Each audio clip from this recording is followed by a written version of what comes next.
Okay. All right, that might be working.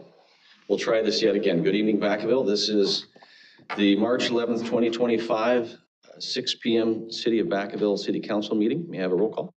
Council Agency Authority Member Stockton. Here. Ritchie. Here. Silva. Here. Freemow. Here. Wiley. Here. Vice Mayor, Vice Chair Chapman. Mayor Chair Cartley. Here. And if you were able, will you please stand with me for a moment of silence?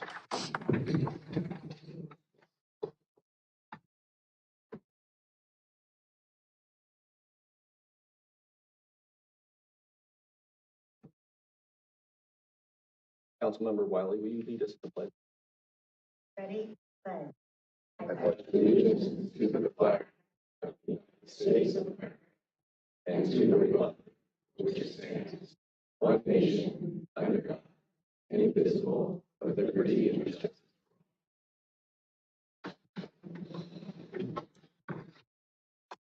Well, good evening, Vacaville. We need to approve the agenda. Mr. City Manager, do we have any changes?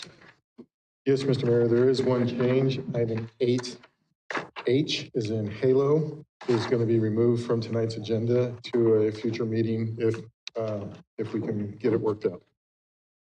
All right, with that change, do I have a motion? Motion to approve. Motion and second, all in favor? Aye. All right.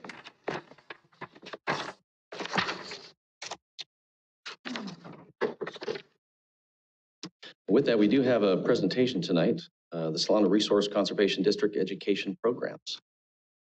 So please come forward.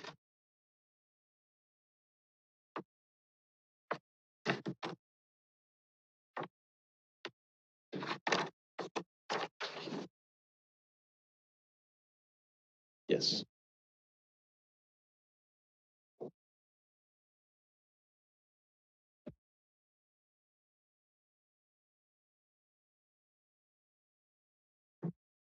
Mr. City Manager, just so you know, my buttons are not working very well. So if someone can turn on cable 11 or 12 and we can.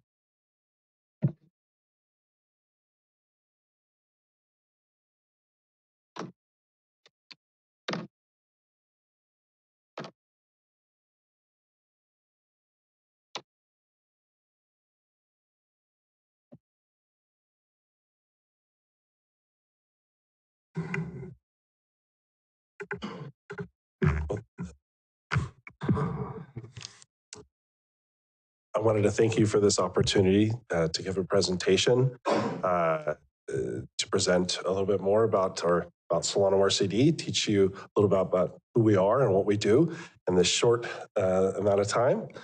I do recognize some of you up there. Some of you have been on our tours and out to our field days and some of our volunteer events.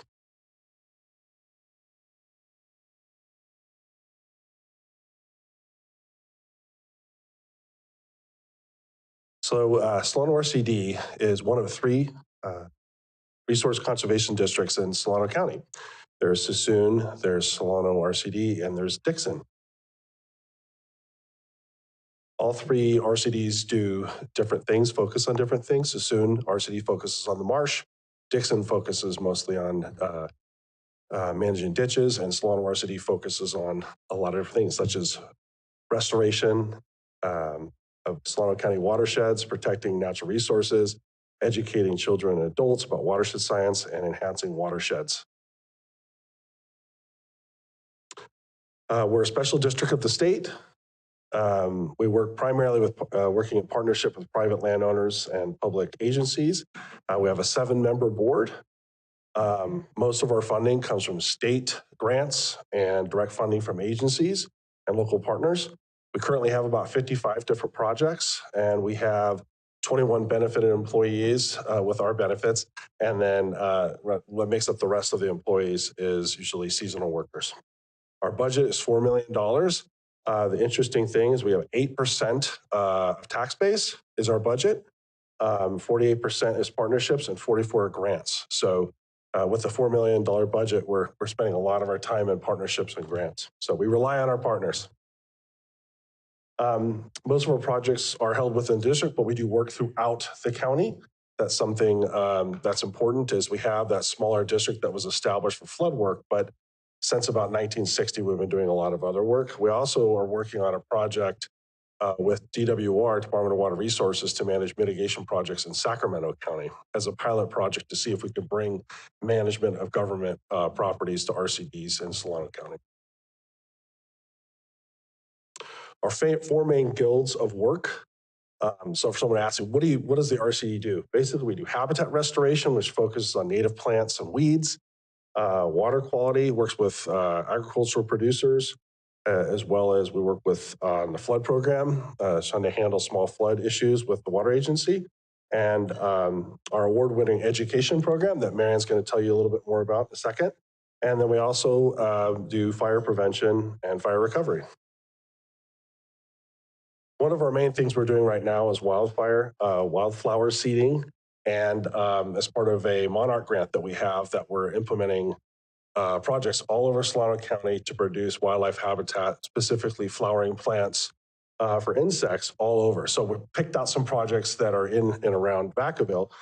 This is actually a pilot drone seeding project where we're actually seeding with a drone in back of the Nugget, which is county property, in partnership with Supervisor John Vasquez in his office. We're also doing a pilot drone seeding of an orchard that is between here and Vacaville and near our shop. We're doing a comparison between wildflower seeding by air and then also with a drill seeder, which is more conventional. We also have a long history of working on Old Alamo Creek under contract with the city of Vacaville to make sure that affluent that's coming out of the wastewater treatment plant is clean and open so that nothing's blocking that waterway. And we also work with private landowners in and around that area for the city of Vacaville. I think it's like a $10,000 contract a year, many times which we don't spend it all because we don't need it. But it's I think, good service that we provide. Another thing that we do is we write large grants to improve also private places, but also public places. The Centennial Park project was a partnership between your Parks Department, actually Hugh Hesterman, who's the city parks planner, and the city and public works to bring in $680,000 of state money to improve Centennial Park. And that was by doing restoration on 2 waterways, creating almost a mile of path and planting almost 26,000 plants. And one of the main things is to do 30 community volunteer days. So we had 30 times we had volunteers from the city of Vacaville and surrounding areas out to plant plants, put up bird boxes and other things. And here's a shot of it more recently. Head out there, it's really a neat spot. Another one that we recently just started that isn't in the city of Vacaville, but is between city of Vacaville and Winters is Lake Solano. And we wrote a grant for $1.1 million to work with the partnership Bureau of Reclamation, Poudre Creek Council, Yoshide of the Winton Nation, and county parks to plant a whole bunch of trees and to build a demonstration garden to hold 24 volunteer days. And the timing was really good because LNU fire had come through and basically decimated, knocked down all the trees, and we're helping revitalize the park. And we brought that money in by writing the grant. Another thing we do before I hand it off is wildfire prevention. We're working locally with all the cities and fire departments and fire safe councils to do different projects. We brought in over $2 or $3 million to work in different ways. We're doing multiple projects in and around Vacaville right now, including prescribed burning, targeted grazing. We have a project, we brought in $700,000 to remove hazard trees on Pleasants Creek, as well as a bunch of different projects. So that's that on. Want to switch spots? Good evening, everyone. At Solano RCD, we also do water education programming. I know a lot of you have been out on our program, so thank you for that. We really work to bring students outside so that they can have a meaningful experience learning about our natural resources, connecting to them, and really focusing on getting them out to our local areas.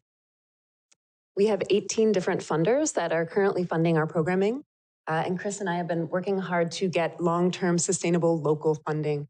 Our goal is to really continue getting local funds so that the programs withstand time, and we are in the process of that. But at the same time, we've had many of these funders for over 10 years. Our programs have been going on for over 20 years.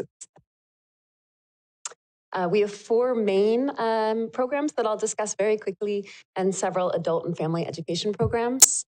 I'd like just to mention, I think everyone probably knows that students are becoming more and more detached from the natural world, inside on their games, whatever they may be doing.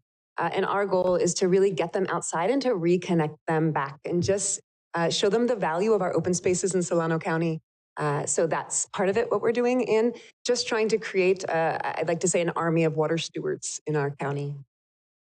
So we are doing that by, this year we brought over 400 third graders in Vacaville out to Lagoon Lake and Peña At that site, you can see that they're making their own little seed packs to bring home. They are looking at the aquatic invertebrates that live in the water.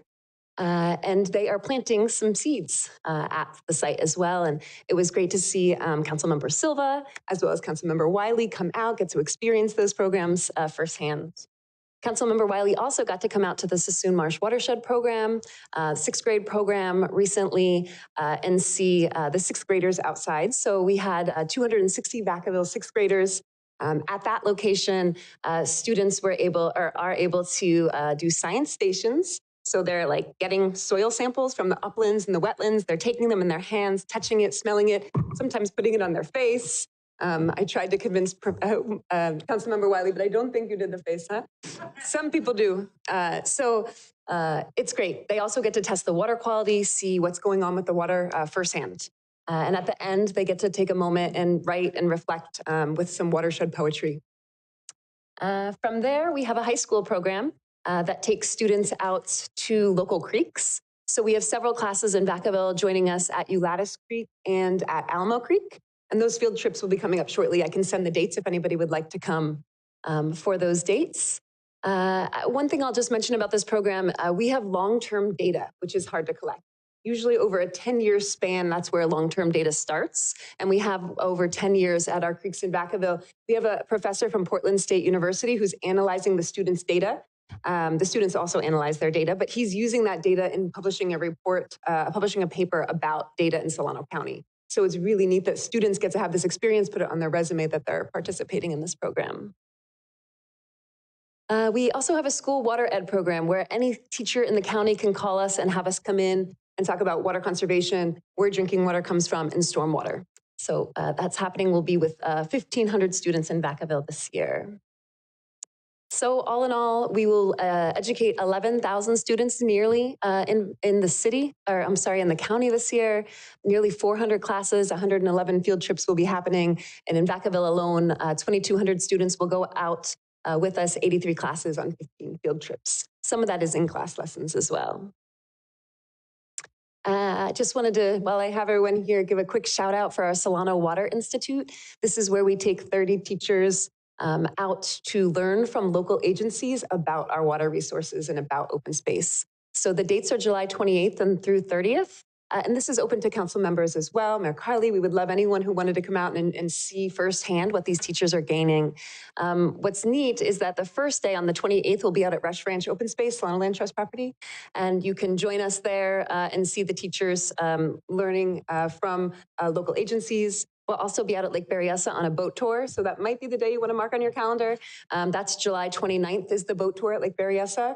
We'll be at Bureau of Reclamation Land learning from, we have a water panel.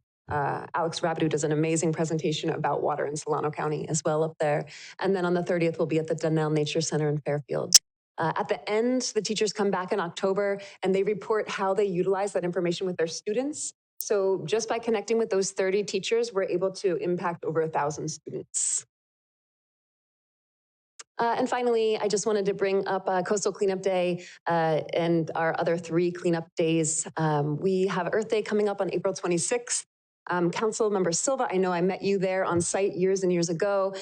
So if anybody else wants to come out, we would love to have you. I think we're at Andrews Park this year. We also will have an event at World Environment Day at Lake Solano. We're partnered with Anheuser-Busch. So there'll be some beer there and some food and cleaning up and seating and canoeing. So we welcome anybody who wants to join, come out for even just a few hours. And Coastal Cleanup Day is the big day, September 20th. So just keeping those days in mind.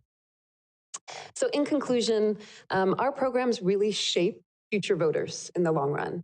We are working, as I said, to create an army of water stewards that will grow up, become water-wise adults, and perhaps vested community members. And we really want the support of you all. We want to keep being dedicated to educating Vacaville youth.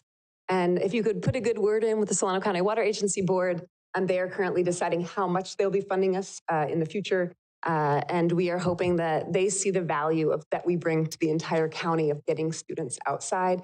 Think about water in our open spaces. So thank you for your time tonight. We look forward to continuing the partnership with you in the future.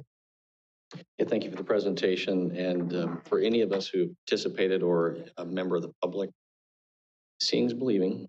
And there is no curriculum within our school systems that are helping our youth truly understand it. Touching is believing, and I truly believe that.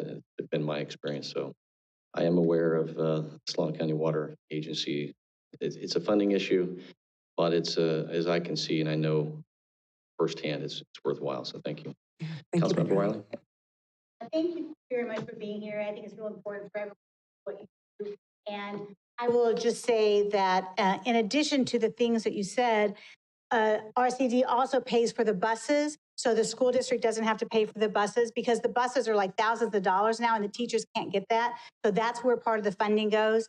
And the other thing, if you just, I was an elementary school teacher, and if you just took the kids out and, you know, here it is, they would not get much out of it. But there's in-class presentation. So there's trained staff comes to the classroom 1 or 2 or maybe sometimes 3 times and tells the kids what the information is, what they're going to see. And they have a really nicely prepared booklet that their staff has done too. So then when the kids are out in the, at the day in the field, they were able to write and reflect. So it was just really wonderful in class and outside participation.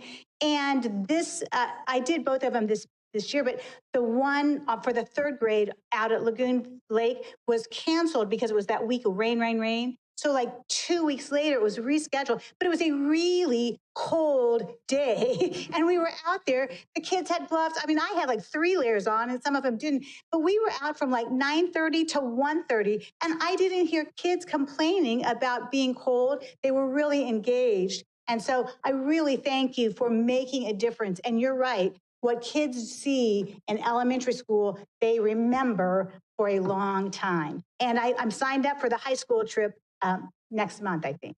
Thanks. Thank you very much. Yeah, thank you very much. And it's a great program. And so it's great for you to be able to come here and share it as well. So appreciate it. We're going to go ahead and move on to item 6 or 5, the consent calendar. Is there any member of the public or the council that wishes to remove an item for discussion? Seeing none, I'm looking for a motion. To approve.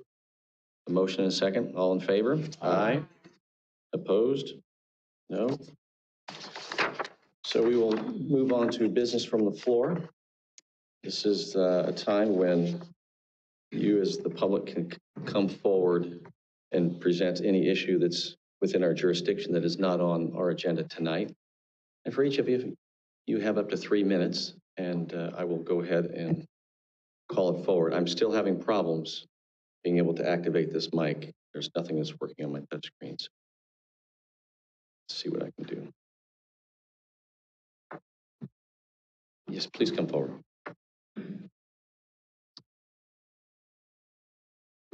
Good evening, Council. I'm here tonight with members of my association to provide evidence and data reflecting the impact of how allowing sober living homes within our city to operate without regulation has had on our public safety system and its residents.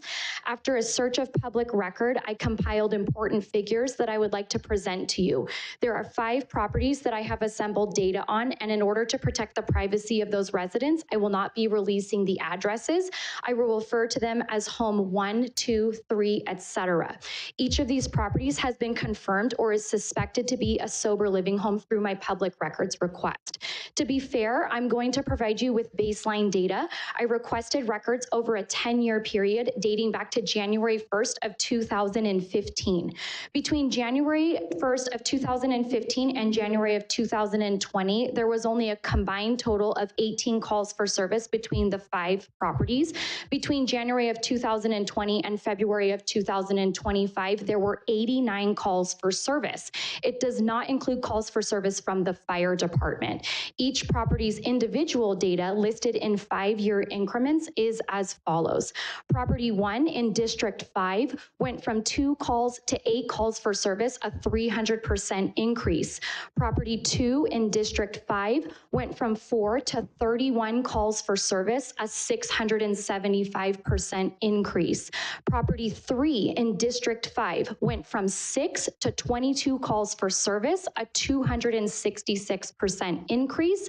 Property 4 in District 3 went from 1 to 14 calls for service, a 1,300% increase.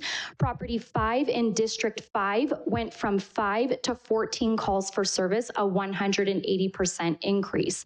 Out of the 89 calls for service officers devoted time to, there were 19 verbal and or physical disturbances between residents and staff, 2 child abuse reports, 6 thefts, 5 reports of trespassing, as well as numerous non-criminal calls for service requiring follow-up from law enforcement officers. There were a total of 0 arrests at these properties from 2015 to 2020 and 7 arrests between 2020 and 2025. The records searched were only for the 5 specific properties and did not include calls for service to surrounding neighbors who may have also been impacted. You now have data that clearly shows an increase in crime and calls for service. This is only the data for 5 homes that I'm personally aware of. There are more homes that we are not yet aware of, and until we enact regulations, they will continue to proliferate under the radar. This is a nonpartisan issue. We want to be responsible, proactive, and we want to enact what other communities are doing and have done. We are asking the city and council to adopt common sense ordinances for safety and accountability. Thank you so much and have a great evening. Thank you.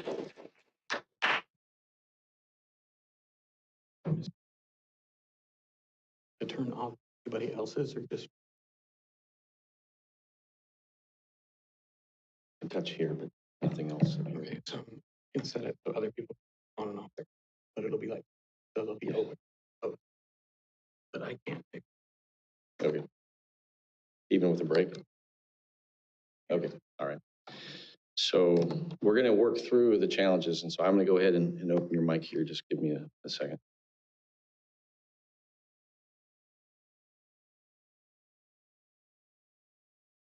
Good evening. Good evening. I spoke at the last city council meeting 2 weeks ago and had not planned to speak tonight until I read the reporter article, which was printed yesterday, March 10th. I would like to address a few statements which Mr. Lamb made. Mr. Lamb would lead you to believe that he has always intended to create this sober living house in Stonegate neighborhood as a medical respite. When indeed his intentions have shifted several times, finally landing on that idea. He has stated several ideas to neighbors, including that this home would be for needy and women and children, for sweet old ladies, and for medical purposes. Mr. Lamb stated to the reporter that he started his sober living home business in 2021 when the Solano County Continuum of Care told him about the practice of sober living homes and said that there was a great need for them in this county. This is contrary to the numerous websites on social media which address how he wanted to find a way to maximize the use of homes he had purchased in order to increase the income that he would receive, including the interview on Grid on May 16th, 2024, answering questions on how he got into sober living home real estate. I spoke about this 2 weeks ago. I will repeat from that interview his own words. I'm only making $30,000 a year flipping homes. I need a change. Gotta be a way to hold these homes to make more money. What is the most efficient use of this asset that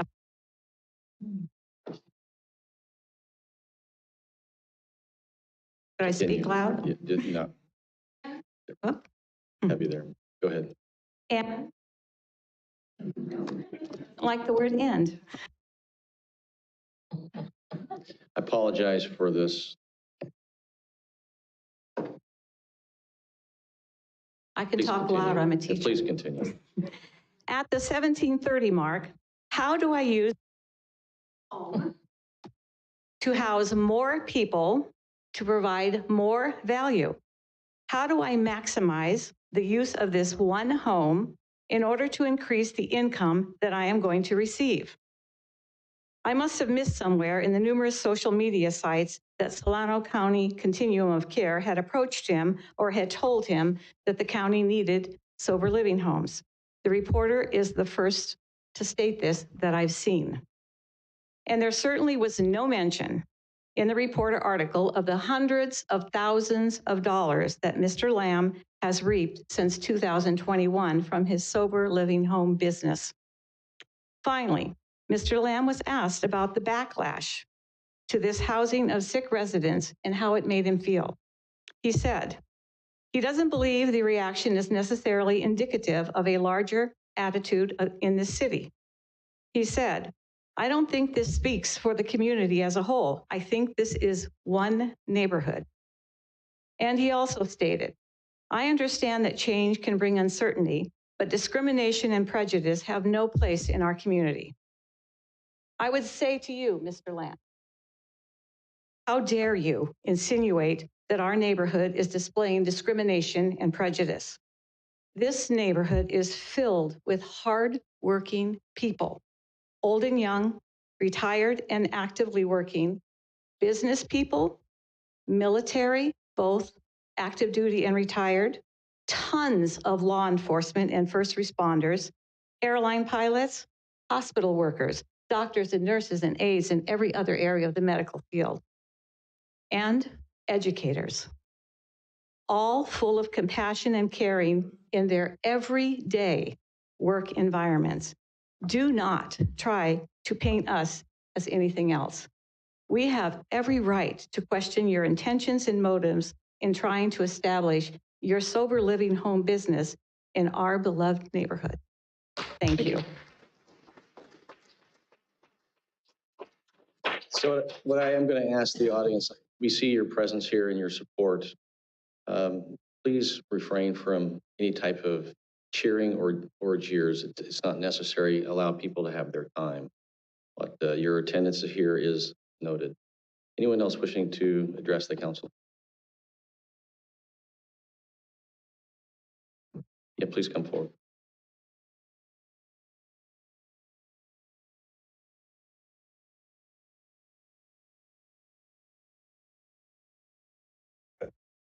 Good evening, Mayor, council members, and neighbors. My name is Andrew Lamb. Heard my name a lot lately.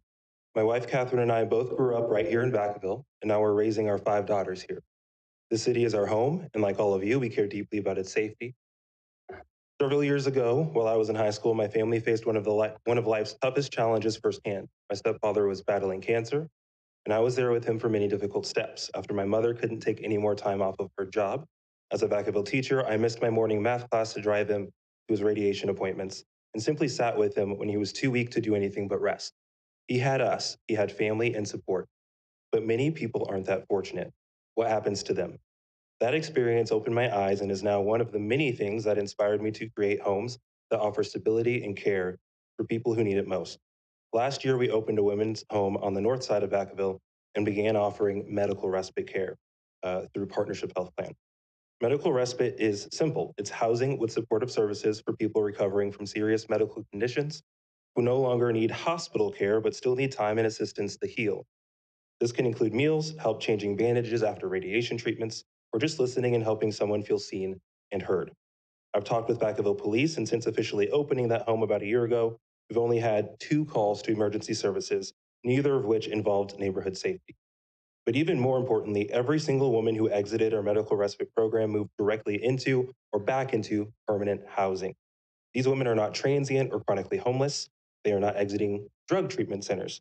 They simply needed a supportive place to recover fully from medical conditions, and then they moved forward successfully with their lives. We're now working on a potential medical respite home in the Stonegate neighborhood so that those women being referred to us can be closer to healthcare facilities like North Bay Cancer Center, North Bay Hospital, Kaiser, to continue this important mission. Unfortunately, there's been misinformation about this home. The Stonegate Neighborhood Association openly stated that they formed specifically to oppose what they mistakenly believed would be a facility for people exiting treatment facilities, or as I've heard previously, a home for felons, domestic violence. That is not what this is. While we're proud of the sober living homes we operate elsewhere, this is something completely different. This home is purely about recovery and support from health challenges and getting people closer to the care they desperately need. We're not distant investors prioritizing profits over people. We're your neighbors. We raise our daughters here, shop at local businesses, and participate in local activities. We understand concerns about neighborhood safety because we live here too. This home isn't about bringing harm, it's about providing care and dignity to women recovering from illnesses who deserve a safe, supportive environment to heal. Tonight, I ask our community to choose empathy and understanding over fear and misinformation. Let's ensure Vacaville remains a compassionate city that takes care of all its residents, especially during the moments in life when we most need one another. Thank you. Good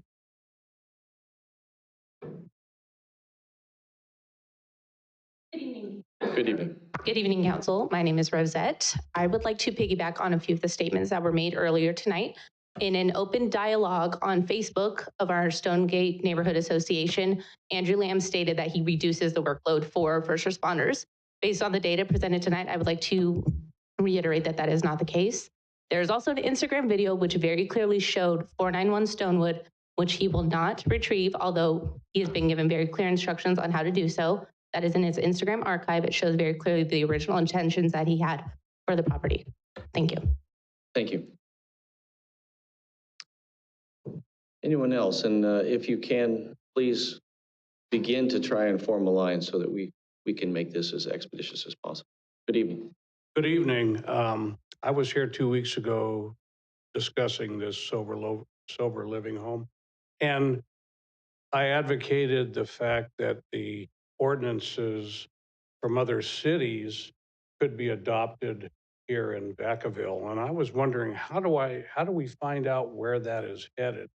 Have we made any progress on that? Is it the planning department? Could one of us be on the committee if there is a committee? Because we do need ordinances. There is none available. The ones down in Costa Mesa have already gone through courts, so it should be an easy transition. And there's 6 other homes here. Who knows how many more are going to come? So unless we have ordinances to kind of guide that way, we're no better than we are right now.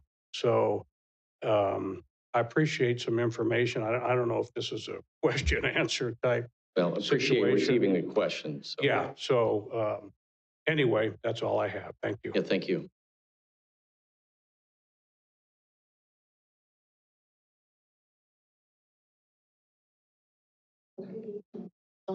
My name is Kim Bosler, and I live in Stonegate Estates. I have 23 grandchildren, and they're very important to me. I grew up with a wonderful large family, and we actually built a gathering place downtown. It was for sober living. And I have a big heart for it downtown, but not in residential neighborhoods. I was the victim of some of these people that lived there. I was painting, I would go and help my father, and it's a very dangerous situation for children. There is domestic violence. I agree with everything this woman said. These are very real facts. This happens in these neighborhoods. It should not belong ever in a residential neighborhood with children. Also, I own real estate in different cities, and there's always the dangling carrot. I know that Mr. Lamb here is saying that it's, going to be this granny place for helping old people or whatever. But there's always that ability to change his mind, and it can always become a sober living, and that's what it always will turn into.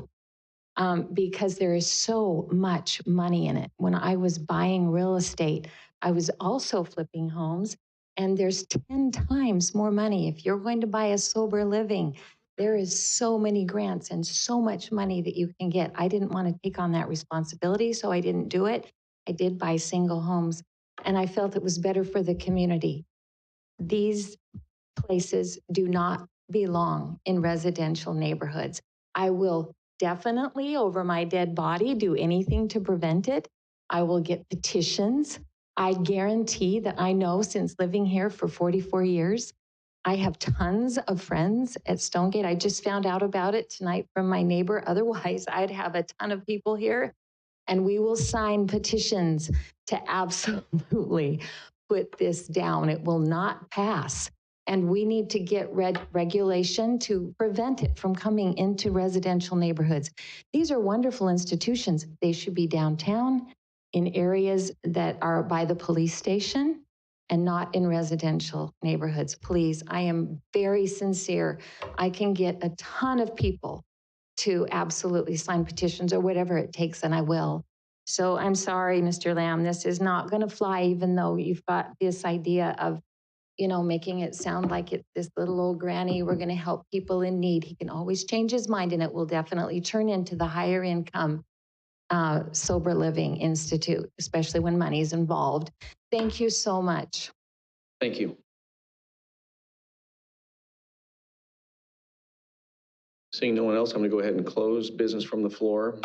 Normally, we can't really discuss an item that's not on the agenda, but Mr. City Manager, can you just provide an update, and maybe our city attorney, as far as the activities that are going on behind the scenes, not decisions? Certainly. So since we first heard about this, and as we shared at the last meeting, we are actively pursuing every piece of information that we can related to this subject. There's a couple of moving pieces that we're still working on. One, admittedly, we want to do this right the first time. And so identifying just exactly what uses we're talking about and how it can or cannot fit into a potential ordinance is part of that quest that we're still working on. There's also, we're very familiar with the ordinances that were approved down south, but keep in mind that those were approved and written in a time 10 years ago where fair housing laws were different. And so we know from talking with other colleagues and agencies that there are concerns about its applicability in conflict with state laws. So we want to make sure that we have all the pieces to the puzzle so that we can bring that back to the council to make a decision on how we are to proceed forward with a future ordinance and its content. So we are actively working on it, and it's something that we will be bringing back to the council once we have all those pieces, hopefully very soon. Yeah, thank you for the update, and I appreciate the public's coming forward and being respectful. And since it's not a business item, there can be no further discussion on it tonight. Thank you. All right, yes. If I could, while the audience is leaving, if we could take a quick 2-minute break, we can hopefully reboot Yes. the audio system. Yeah, we're going to stand in recess for a couple of minutes.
Seems to be working.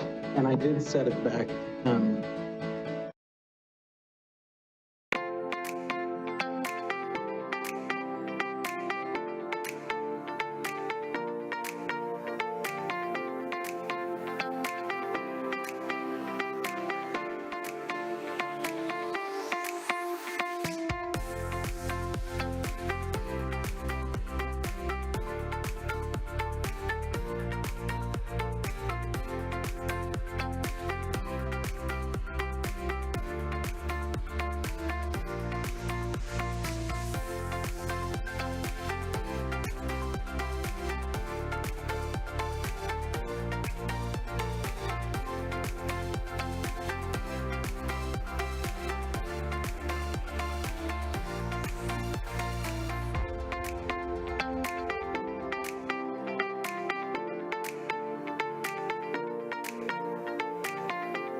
All right, we're going to go ahead and get this meeting back in session. I appreciate the technical difficulty. Looks like it's been restored. So we will move on. We have no public hearings tonight, so we will move on to item 8A in business. Thank you, Mr. Mayor. This is a continuation of the item that we did not have a chance to get to at your last meeting. It's an update on commission appointment policies. We have a tag team approach with Georgianne Menger-Smith, our assistant city manager, leading the way, and then she'll turn it over to your city attorney, Melinda Stewart, for some conversation as well. Good evening, Mayor, Vice Mayor, members of the council. Like the city manager said, this is really part 3 of the commission appointment policy discussion on January 14th, 2025. you did ask us to agendize the policy for discussion. And since then, we've been back twice, once to present the current policy, and then another time to present the application process. And so just really quick background on this and how the commission appointment policy was developed. It was developed after the transition to district elections, and the council expressed an interest in a process that provides council member involvement, district representation on commissions, and transparency. And the policy that's in place right now was adopted in December of 2021.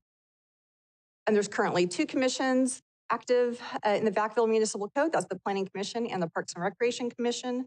The appointment process is described in the Municipal Code, that members of the commission shall be appointed by the mayor with approval of the city council. And this process is aligned with the California Government Code. I'm going to hand it over to the city attorney for the next few slides. Excuse me. Good evening. So with respect to the legal landscape, Government Code 40605 does establish the authority for appointments to almost all boards, commissions, and committees in a general law city with an elected mayor, which is our situation. That's the black letter law is that under the code section, the mayor holds the authority to appoint, and the city council holds the authority to approve or reject each appointment. Again, that's the black letter law. There have been no court cases that have applied or interpreted the government code section.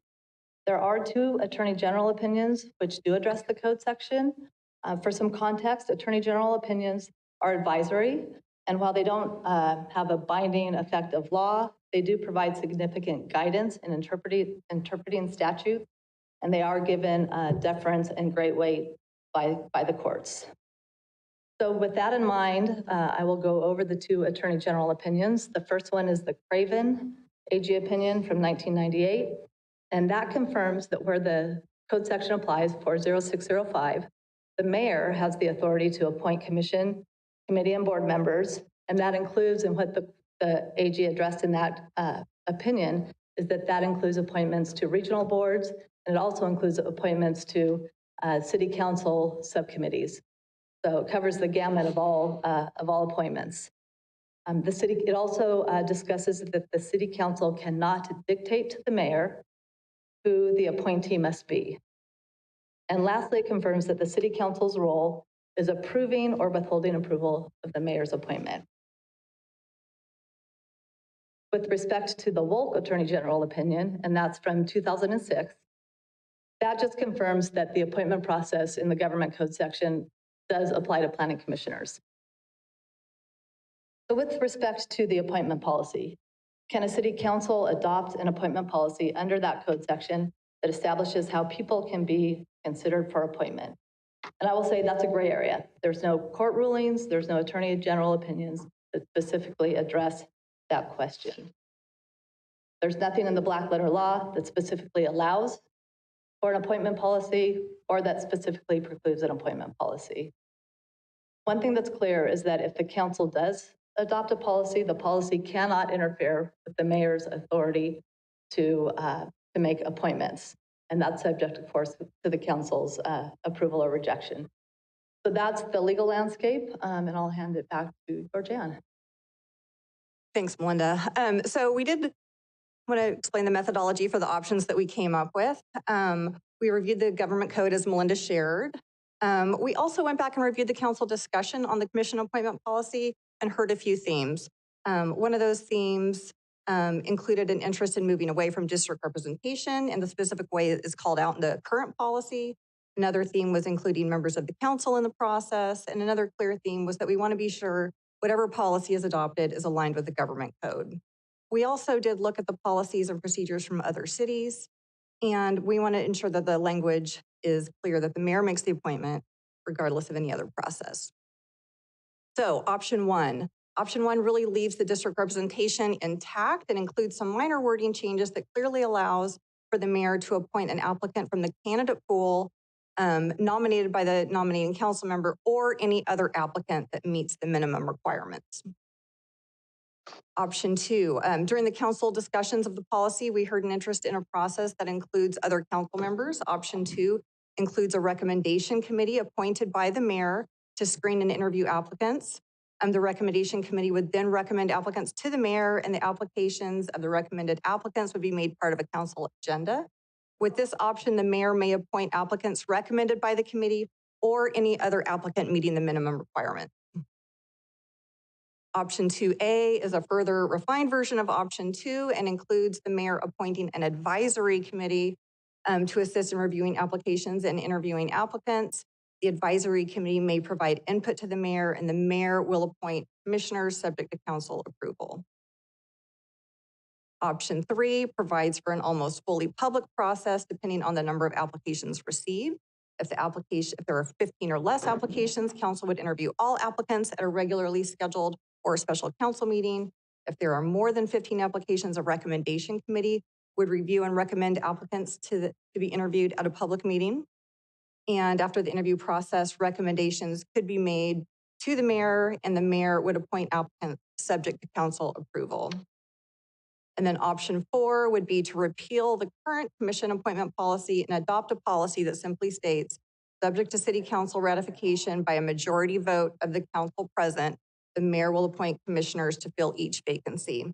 This policy does not outline or describe any review, screening, or interview process. This process does align with strategic goal 4, maintain effective and efficient services.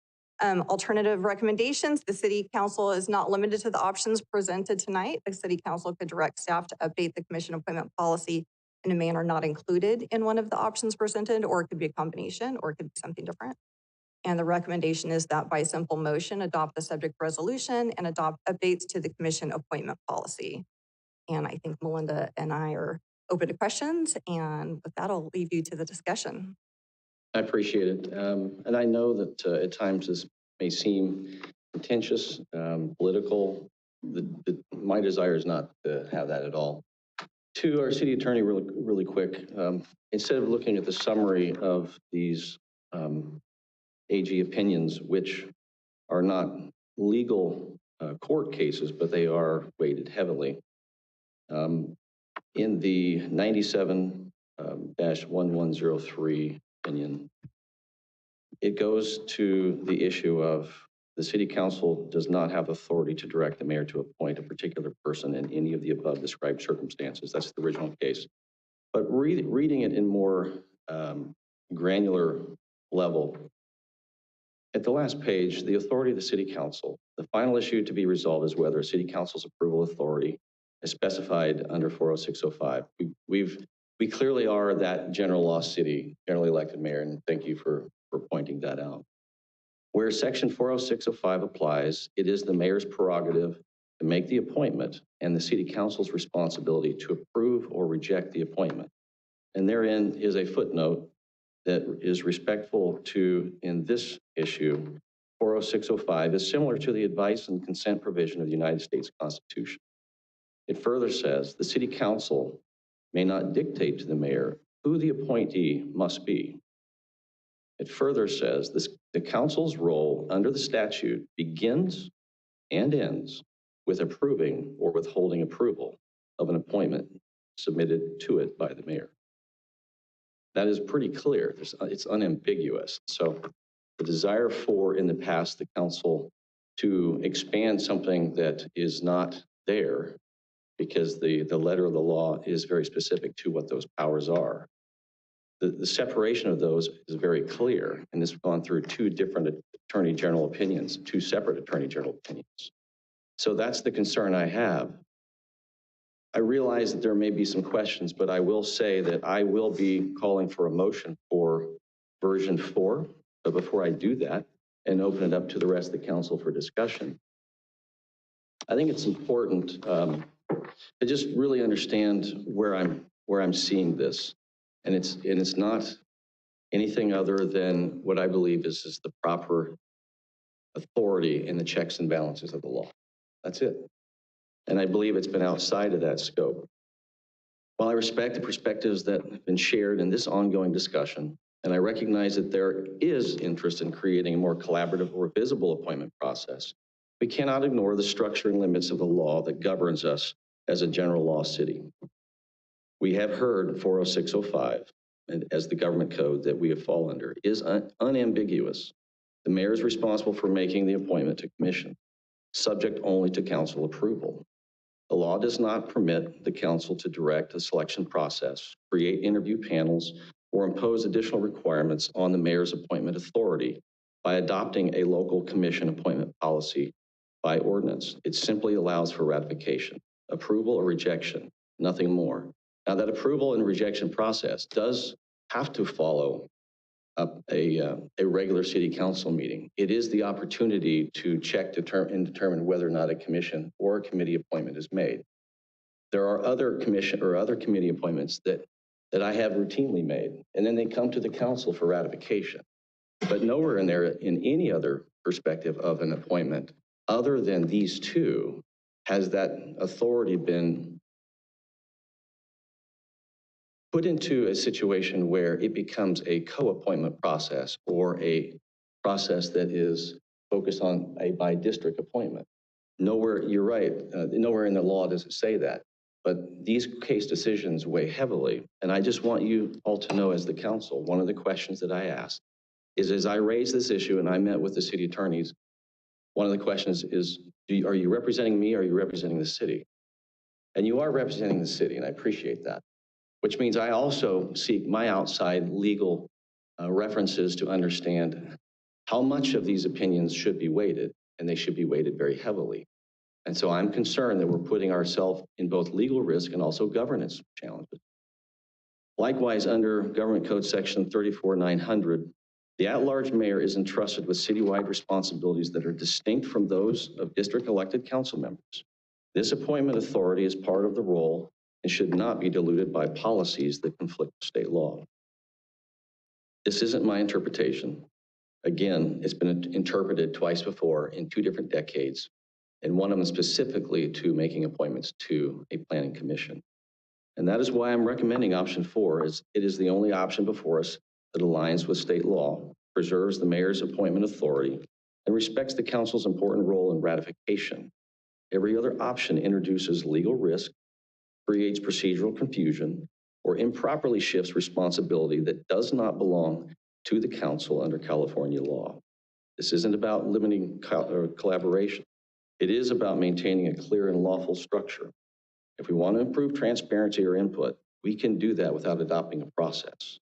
That would violate the legal framework we're obligated to follow. And it's for these reasons that I believe it really is the only one that it would be rightfully presented moving forward by this council. And with that, I'm looking for a motion. I'll second. Hold on. Okay, I have a motion and a second. We can have the discussion. We have to open the public session. We have to open to the public. That's right. Okay, well, I'm going to, well, before we vote, correct? And we have a discussion? Or do I have to open it up now? You can have a discussion. You also do need to open it to the public before there's a vote. Right, I intend to. So, Vice Mayor Chapman. Thank you. 2 points here. One is the mayor has the authority to make the appointment of the individuals to the commission. And the council can accept or reject. Hypothetically, say you made a recommendation and it was voted down by the council. Does the mayor, not you, does the mayor disregard that and go ahead and make those appointments? That's the one So question I'm going to I ask have. you to direct that to the city attorney, but my interpretation would be during a regularly scheduled city council meeting, the appointments that I would be submitting for appointment would be part of a public meeting that the council would review and can either ratify or not. And that's what the sole power is under the advice and consent. So there is input in the final decision. I don't have the mayor doesn't have the final decision to make an appointment without the council's approval. That doesn't change. The way I see it though, the process is putting elements into it that construct and direct and focus and could potentially remove the true intent, which is that appointment process lies with the mayor solely. And even in the original, it goes back to 1997. Okay, if I can go ahead and ask the attorney. Yes, you can, but I'm going to finish here. We believe instead the legislature intended to create a system of checks and balances. And this is the AG's opinion, not just the summary on the slide, by placing the appointment authority in the hands of the elected mayor while giving the council the right to reject mayoral appointments. This balancing system would be circumvented if a city council could, at any time, abrogate the mayor's appointment authority through the enactment of an ordinance. In order for the legislature's vesting of appointment authority in the elected mayor to be given appropriate significance, we believe that Section 40605 must be construed as being unaffected by local ordinances, which would be one that this council could take on the process. But to our city attorney, I think that you could answer the question. So to expand on that, and I think to respond to your question, Vice Mayor, if the mayor were to appoint somebody and the city council were to reject that appointment does not take effect.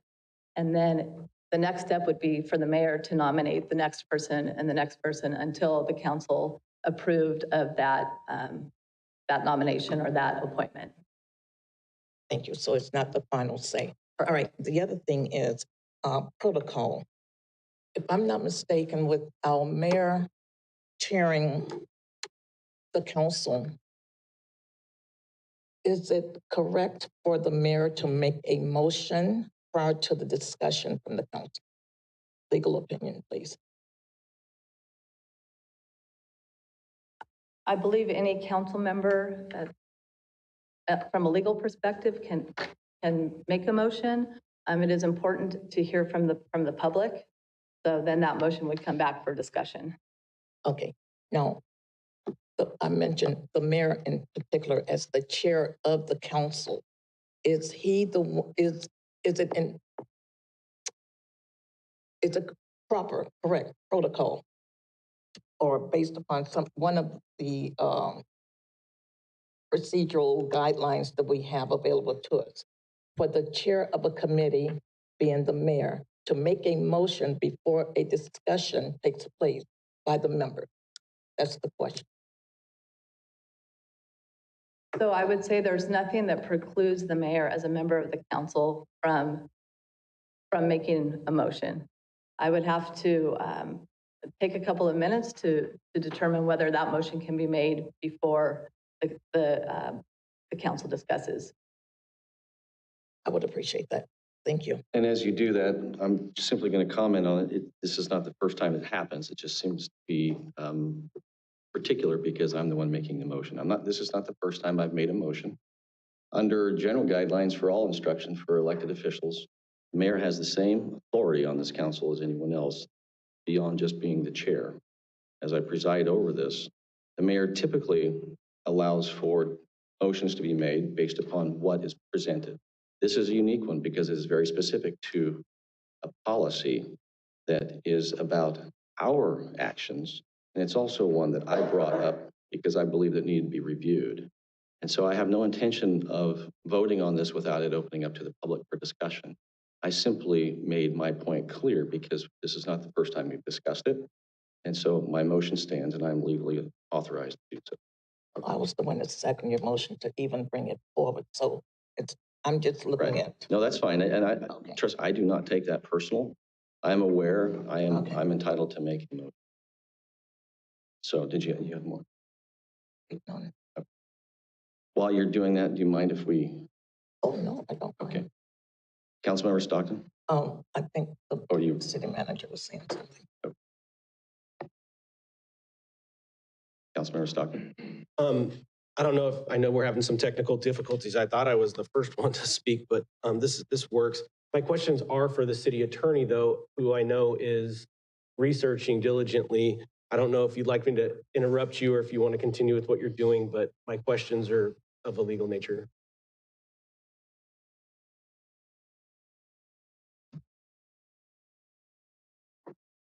I'll take your question. Okay. I'm trying to understand what is gray about the two AG opinions that were opined that are in the packet.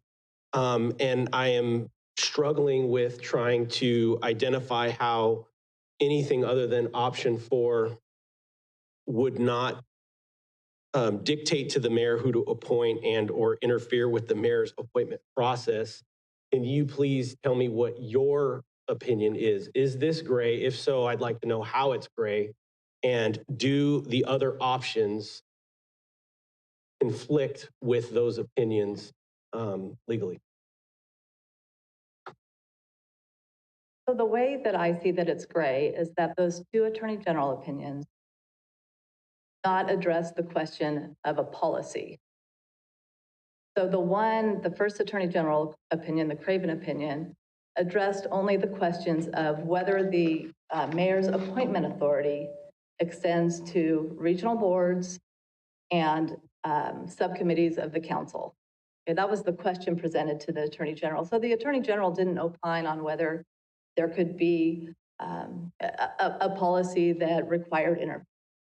So that's where I see the gray area. If you look at the government code section, it does talk about the appointment authority and the ratification authority, but it doesn't talk about a process to get those names before the mayor, whether there should be an application, whether there should be interviews. So that's where I see the gray area. The courts haven't opined on that. The attorney general hasn't opined on that specific question. So yes, is the most defensible policy number 4 that just relies on the attorney general's opinion? Yes, there's no question that that's acceptable. But the courts, there's nothing in the courts or the AG opinion that says you can't have a policy that doesn't, so long as it doesn't usurp the mayor's policy or the mayor's authority. Okay, thank you for the clarification. Is there anything that precludes any council member from individually interviewing, speaking with, having coffee with, or talking to a commission applicant prior to them ratifying or not ratifying the appointees of the mayor? No. So is the policy needed for that? For them to do that? I will leave that to the council's decision, but no, But currently, I guess currently, is there anything legally jeopardizing for a council member to make an appointment with an applicant, which is public record, that they applied for one of the 2 commissions? Is there anything that prevents us from individually meeting with any of those applicants to opine whether or not we believe them personally to be capable of fulfilling the duties of that assigned role prior to us ratifying or not ratifying that vote? No, there's nothing in the law that would preclude that conversation. I don't believe there's anything in the existing policy that would preclude that conversation. So that would not interfere with or conflict with the mayor being able to come up with their own appointments before we ratify or don't ratify? No. And am I able to second the motion now prior to hearing the discussion? Because I'm willing to second the mayor's motion, but knowing that we're not going to vote until after we hear everybody's comments. Right, and for clarification, the motion was seconded. The discussion started. Question for the discussion is where we began. So there is a motion and second, but we are in discussion and we still haven't gone out. So that time comes. So I will just say my concern, I'm looking at Rosenberg's rules of order, but my concern is that a motion is being made without the input of the public. I think it's important to have the public comment and come back and make the motion from that perspective. Okay. And I recognize before you go out. Before that, I recognize Councilmember Wiley. And then I'll recognize you. Thank you. I think this is a really important topic because the way we are in districts, every year that this process will take place because they're 2-year terms and then we stagger the term. So, and then I heard what you said, Mayor, about the checks and balances, but I thought, and because I haven't seen what you're reading from, I thought at one point you said that the council could not say no to could not reject someone that you put forward. I mean, you've been saying that we could, but I thought one of the things you read said we couldn't. So I think to be clear, so the appointment process is that we do have a policy that allows for how we take applicants and how we do the whole procedure. And that's completely acceptable. And I don't have any issues with that. To the point where the mayor goes through an interview process, gets input based upon who the mayor is and makes a selection, and then brings that to the council. That is the process. For the last 2 years, it's the process I've used for any other commission. And this council has ratified it. It seems to be, though, that this is what's different. So to be clear, what I'm saying is there's nothing prior to this coming to a council meeting or ratification that can direct a mayor to follow any process other than an interview process. But at the time that it is duly assigned to a council meeting and it comes forward as an agenda item, it is that time where any appointment can be questioned, discussed, approved, or ratified or rejected. That is how I understand the law. And to our city attorney, am I correct? So what was the last couple sentences? Well, so the last piece of this is leading up to from an application process all the way to a selection process and a nomination process. All of that is in the mayor's authority and responsibility. And so the rejection is only at the ratification. It's not any time prior to that. The council has no authority to reject any applicant that I put forward, except if it's a rejection or ratification. So there can be no screening, there can be no process that is injecting a bias into a decision that a at-large mayor will make. And then if you look at number 4, the first selection process said, after the application deadline, the mayor will receive all qualified applications. So it doesn't sound like 6 other council members would even see them to be able to give much input if the mayor is the only one looking at the application. And I just don't quite understand, has there been a problem with the process in place since 2020? We've done several things. I mean, so is there an issue that brought this up, or did you somehow just see that this was a violation? Well, 2 questions there. One is there an issue that I saw and am now bringing it up? Yes. The 2 years that I've been on council, this is my third process. And what I've witnessed is a process that the prior council, some of you may have been part of it, determined the process for how the commissions would be appointed. Now, that may have been even with the inclusion of the former mayor. My observation, having to walk through it, is the interview process is one thing, but then it turned into an individual council member nomination. And it happened in the years that I was making appointments. Each one of you that were able to make a selection, you did your own interviews. And then at the council meeting, with everyone who was listed, you put forward that name. And then the council, only through a procedure that I called on as presiding over this council, walked through the vote and unanimously voted for everyone's ratification. But what that did, in my estimation, in my belief that these opinions demonstrate, is that it took the process away, whether we are following the law or not. It still is in violation of the law. And that is what got my attention to these decisions, to look at it. It's not that, so to be clear, that to me was an absolute clear indication to me that the mayor is not making the appointment. The mayor is sitting here just facilitating a vote, but each individual person has been doing their own interviews and, quite honestly, finding their own appointees and then becoming district commissioners. And so in as much as I respect our city attorney, I see that in my experience, and I'm not an attorney, but these opinions are fairly clear, that is a procedure that is, as I've been told, is legally defensible, or a belief that can be legally defensible. I think it's way out of bounds. I will just say that, when I did the last time, so it was a year ago, you and I did the interviews together. We were on it together. So if you had issues about anyone who I mean, there was input time there. So if we had everyone still doing that and giving you the names, here's who we're recommending, then you could put them forward.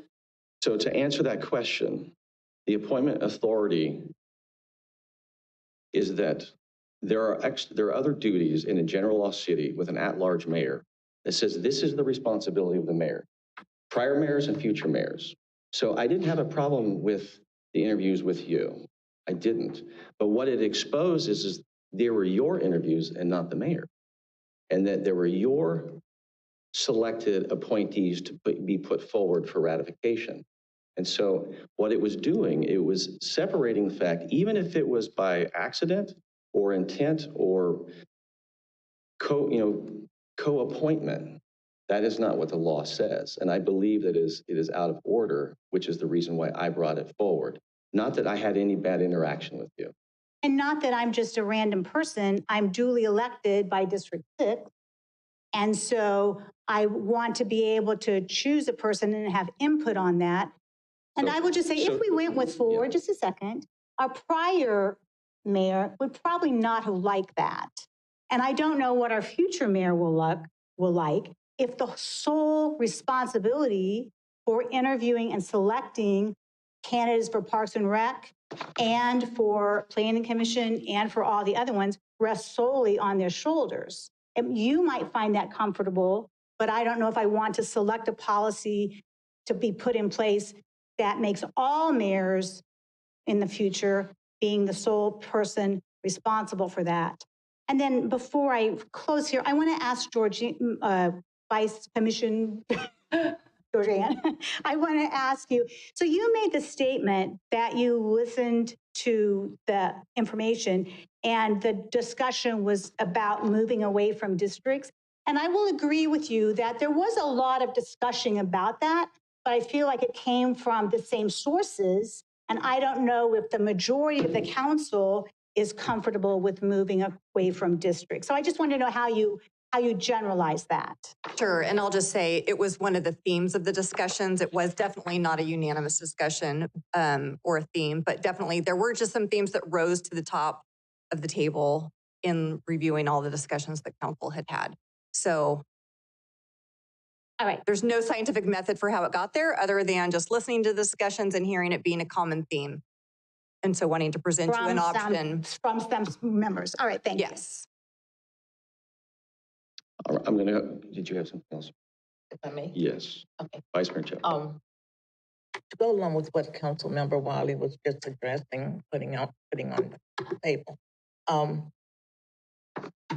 Right after I was elected, there were vacancies on both the Planning Commission and the Parks and Rec. And with the assistance of our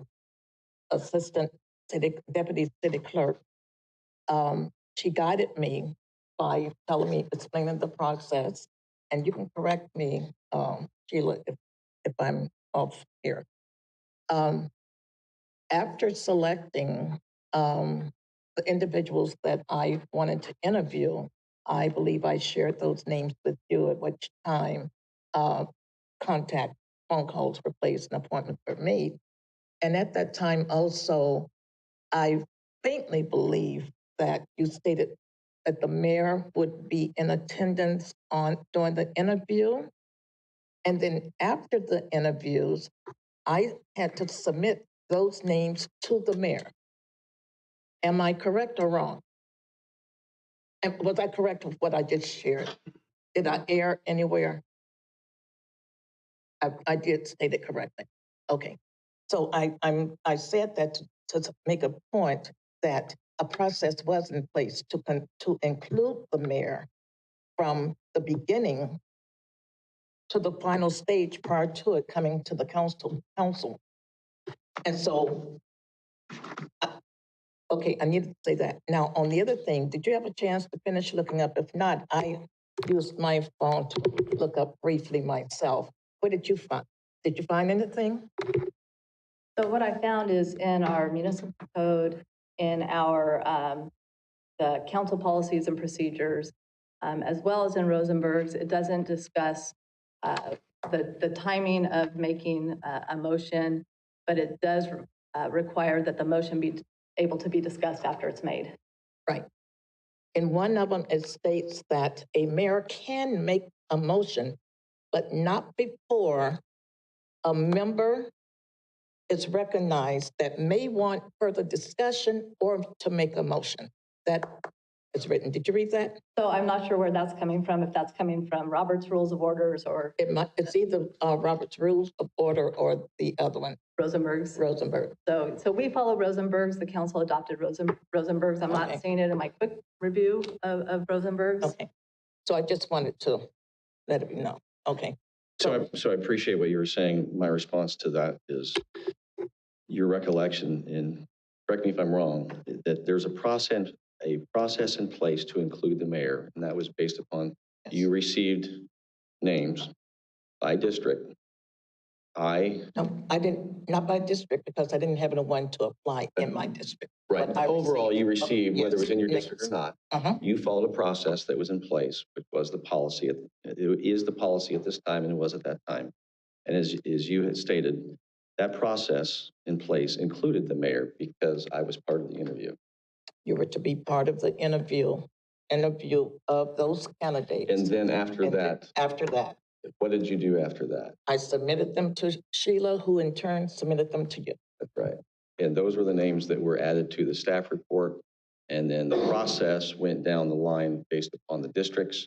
And the ask from the former mayor to me, because I inherited a process, was to ask, who do you want? Who do you want to appoint? That very nature of who do you want to appoint is not what the law says. Would you agree or disagree with that, to our city attorney? That procedure fundamentally is flawed. Would you agree?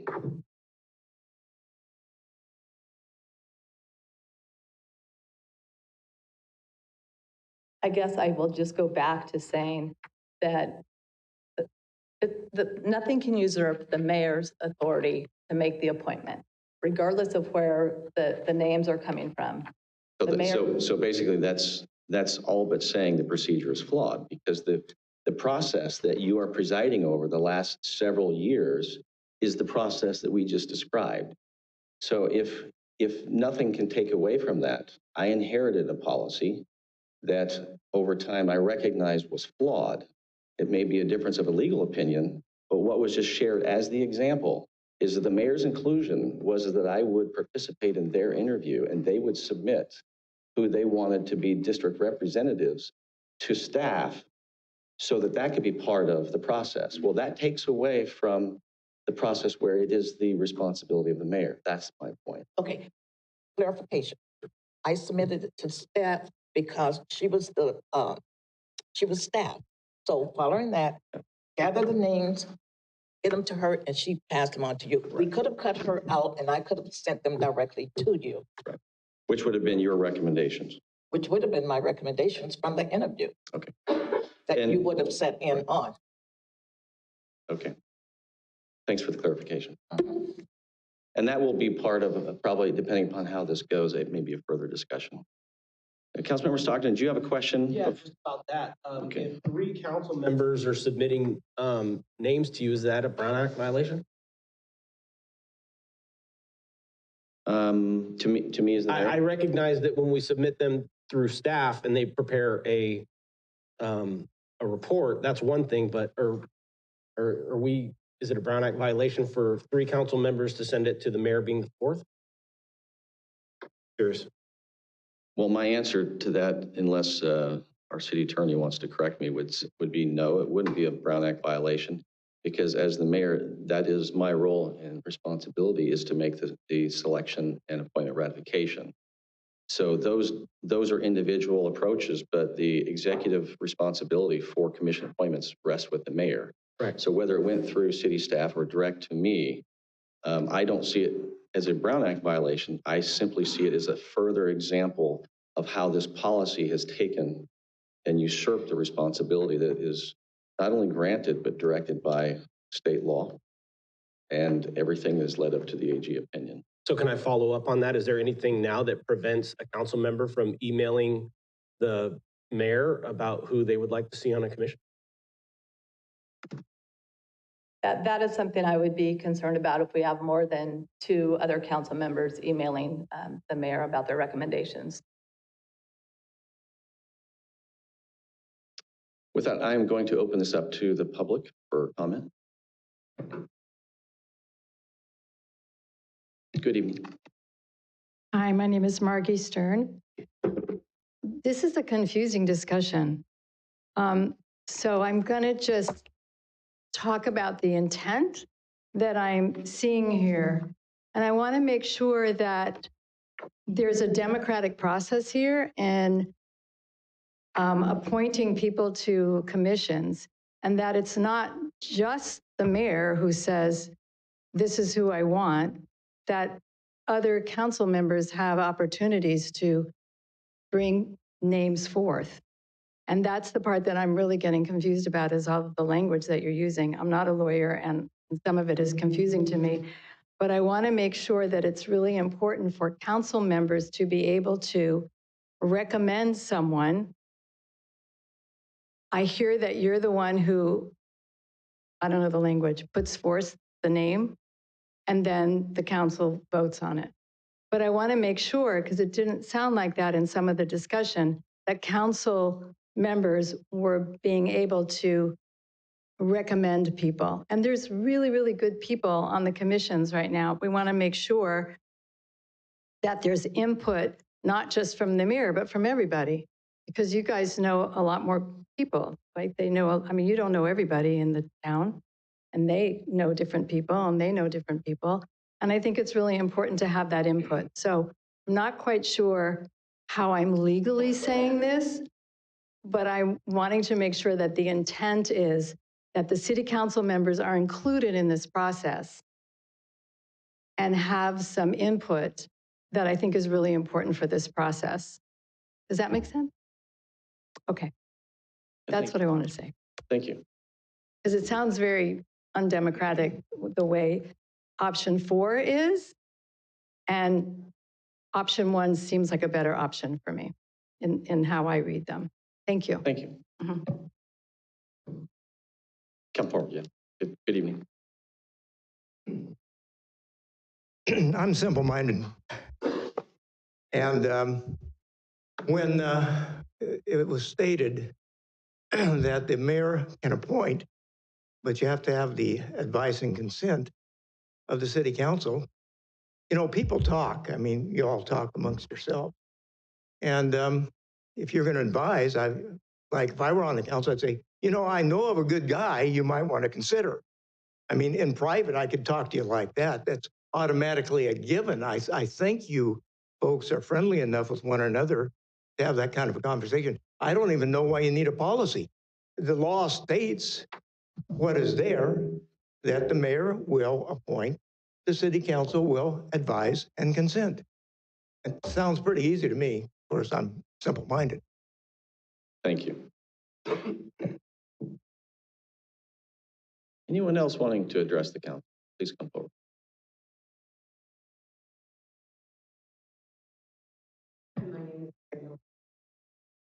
And I've been listening to every one of these. I've been at every one of these city council meetings you've been going. And what it appears to me is you're going to have people on the commission who are going to be friends of the mayor. Maybe you, the mayor, or the next mayor. Because you're going to pick people that you trust to handle the commission. And then you're going to put the name out for all of you to vote on. And if you don't choose this person because they think, no, this guy's just like the last guy or the other 4 that are on the commission, and we need some diversity, no, we're going to put this one down. We don't want that. So you come back at the next meeting and you nominated the guy who is just like him, but he lives next door. And now you all got to go through this again. No, he looks like all the other guys on the commission. I'm just saying he in general, could be a woman. We're going to vote this one down. And the mayor will continue to do this. I'm not saying you in particular, but you've got to remember the mayors that are coming after you. and you're going to just play this game of whack-a-mole. There should be some way where anybody who wants to be nominated gets their name in the hat. And you all should get to know what you've got for a pool, so that when the mayor starts putting up guy 1, guy 2, guy 3, you know that if you sit long enough, you can possibly get that good person, okay? So however you're going to do this before it gets to him, to put the names up before you, keep in mind, as that gentleman before me just said, there are other good people out there besides the one he's going to put up. Make sure you know who have nominated themselves and who may come to you if you keep putting the mayor down and saying, no, this guy sounds just like the one you got there already. We need diverse opinion. Please think about how you will represent the whole city and not just those people who may live in the mayor's cul-de-sac. Thank you. Anyone else? Being none, I will close the public portion of this item and bring it back to the council. And I appreciate some of the questions, and I think it is fair. There is an application process. It's out right now. It's a process that's been going on for years. We want and we need good people to apply, people who are committed to the city or our commissions. You know, there's other committees and subcommittees that I appoint. It just so happens to be this, as I see it, the sticking point is when we went to district elections. And then the staff report even reads that this was an opportunity to try something new and different. And so I don't have a problem with the thought of doing something that would be unique because of the change in district. I just believe that that we've already been through 2 AG opinions that may not satisfy our city attorney right now to say anything other than I do appreciate. The one that is most legally defensible is option 4. And that's the reason why I support it. Option 4 doesn't take away a process. It doesn't simply mean that you want to go in blindly to make appointments. You want to make appointments that can serve the purpose of what a commission or committee is for, or a subcommittee. It's not even what you think of. There's STA. There's all kinds of other boards and committees that I do. But this one is particular to this council, and I sense it and I feel it, and I want everyone to know it's not personal, but it has become political. And I believe that the state law is very clear on this, and I believe that the AG has opined twice, and I believe, depending upon how this goes tonight, I'll be asking for a further AG opinion and would simply ask that if item 4 is not approved tonight, to our city attorney, would you approve or would you support an ask to the state legislature for an expedited opinion? I would have no problem supporting a request to our legislator or state senator. It has to come from them. It does. It would come from The city attorney, the city council has no authority to request an attorney general opinion. It has to come through. But you would support it? Certainly. Okay. So I have several lights. Let's see who was next. So Councilmember Stockton? Yeah, your motion still stands. I'd like to make a second motion. Okay, well, we have my motion stands and we have a second. So if there was any formality issues, it's been corrected. Before we move on, there is a few other names if you have no other questions. I have another question. Okay. Regardless of what we choose to do, even if we stay with the status quo of what we have right now, am I correct in if the number one, that the council, there will be discussion where each of us can still opine on who we would like to see on the commission, correct? That's my first question.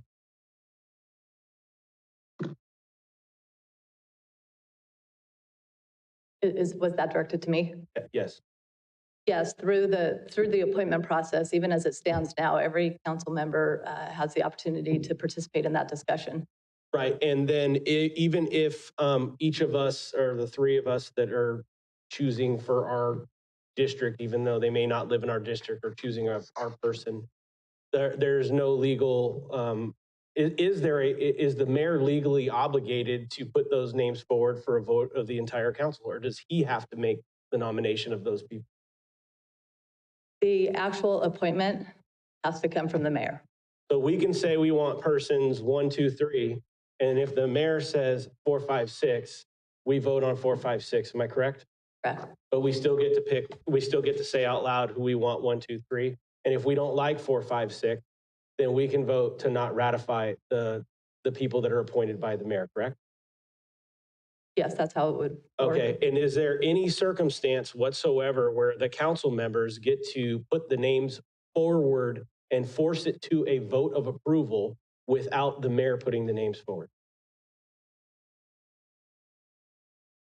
So as I mentioned, the Attorney General opinion did make it clear that the council cannot dictate who the mayor puts forward. At the end of the day, regardless of what our policy currently says, at the end of the day, it's the mayor who puts the names forward for appointment. That's subject to the city council ratification. I'm just trying to make it clear for those in the audience, just because it is confusing. And there's nothing that prevents us from having access to all of the names of the applicant. We talked about that before, about being able to speak with them. We're able to interview them. We're able to advocate on their behalf during that discussion, correct? So yes, you can certainly speak with them and share with the council your opinions. That's all I have for now.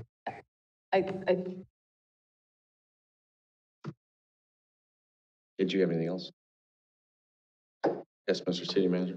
Yeah, so if I could to clarify, first of all, specifically with the motion, and I apologize for the timing, but before it gets too far ahead of us, number 4, or option number 4, I would just want to make sure, and I'm not sure of the timing of this, but right now it's currently saying that the mayor will receive all qualified applications. So that language essentially says that if this is the option you go with, however many applicants you get would only be, those applications would be forwarded exclusively to the mayor, nobody else. And I think to ensure that we do comply with the government code and the AG opinions, that again, there's really 2 pieces to this equation. There's the action piece, which is the mayor appoints, the council ratifies. And so in order for the council to make an informed decision about who they're ratifying, I think it would only make sense that you would get copies of the applications as well. So I just want to throw that out there to the mayor as you council call it, a friendly amendment, to include that as part of the process for option 4 should you go that route. Going back to clarifying, what can all be done and everything, I think it's important to keep that distinction separate here, is that the action is the mayor appoints, council ratifies. The process by who's making what recommendation, who's reviewing what, and in the legal opinion we have from your city attorney, the code is silent on that. That's the gray area. And so if there is a desire of this council, which there was 4 years ago, to have it more collaborative, can do that. Now, I will tell you that right now, I see that our current process where you are making recommendations to the mayor, and as it's currently written, that could be a question whether or not we're usurping his authority to appoint whoever he wants. Okay.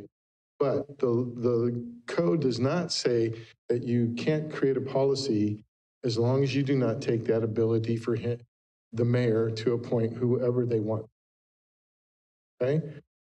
So there are really 2 pieces.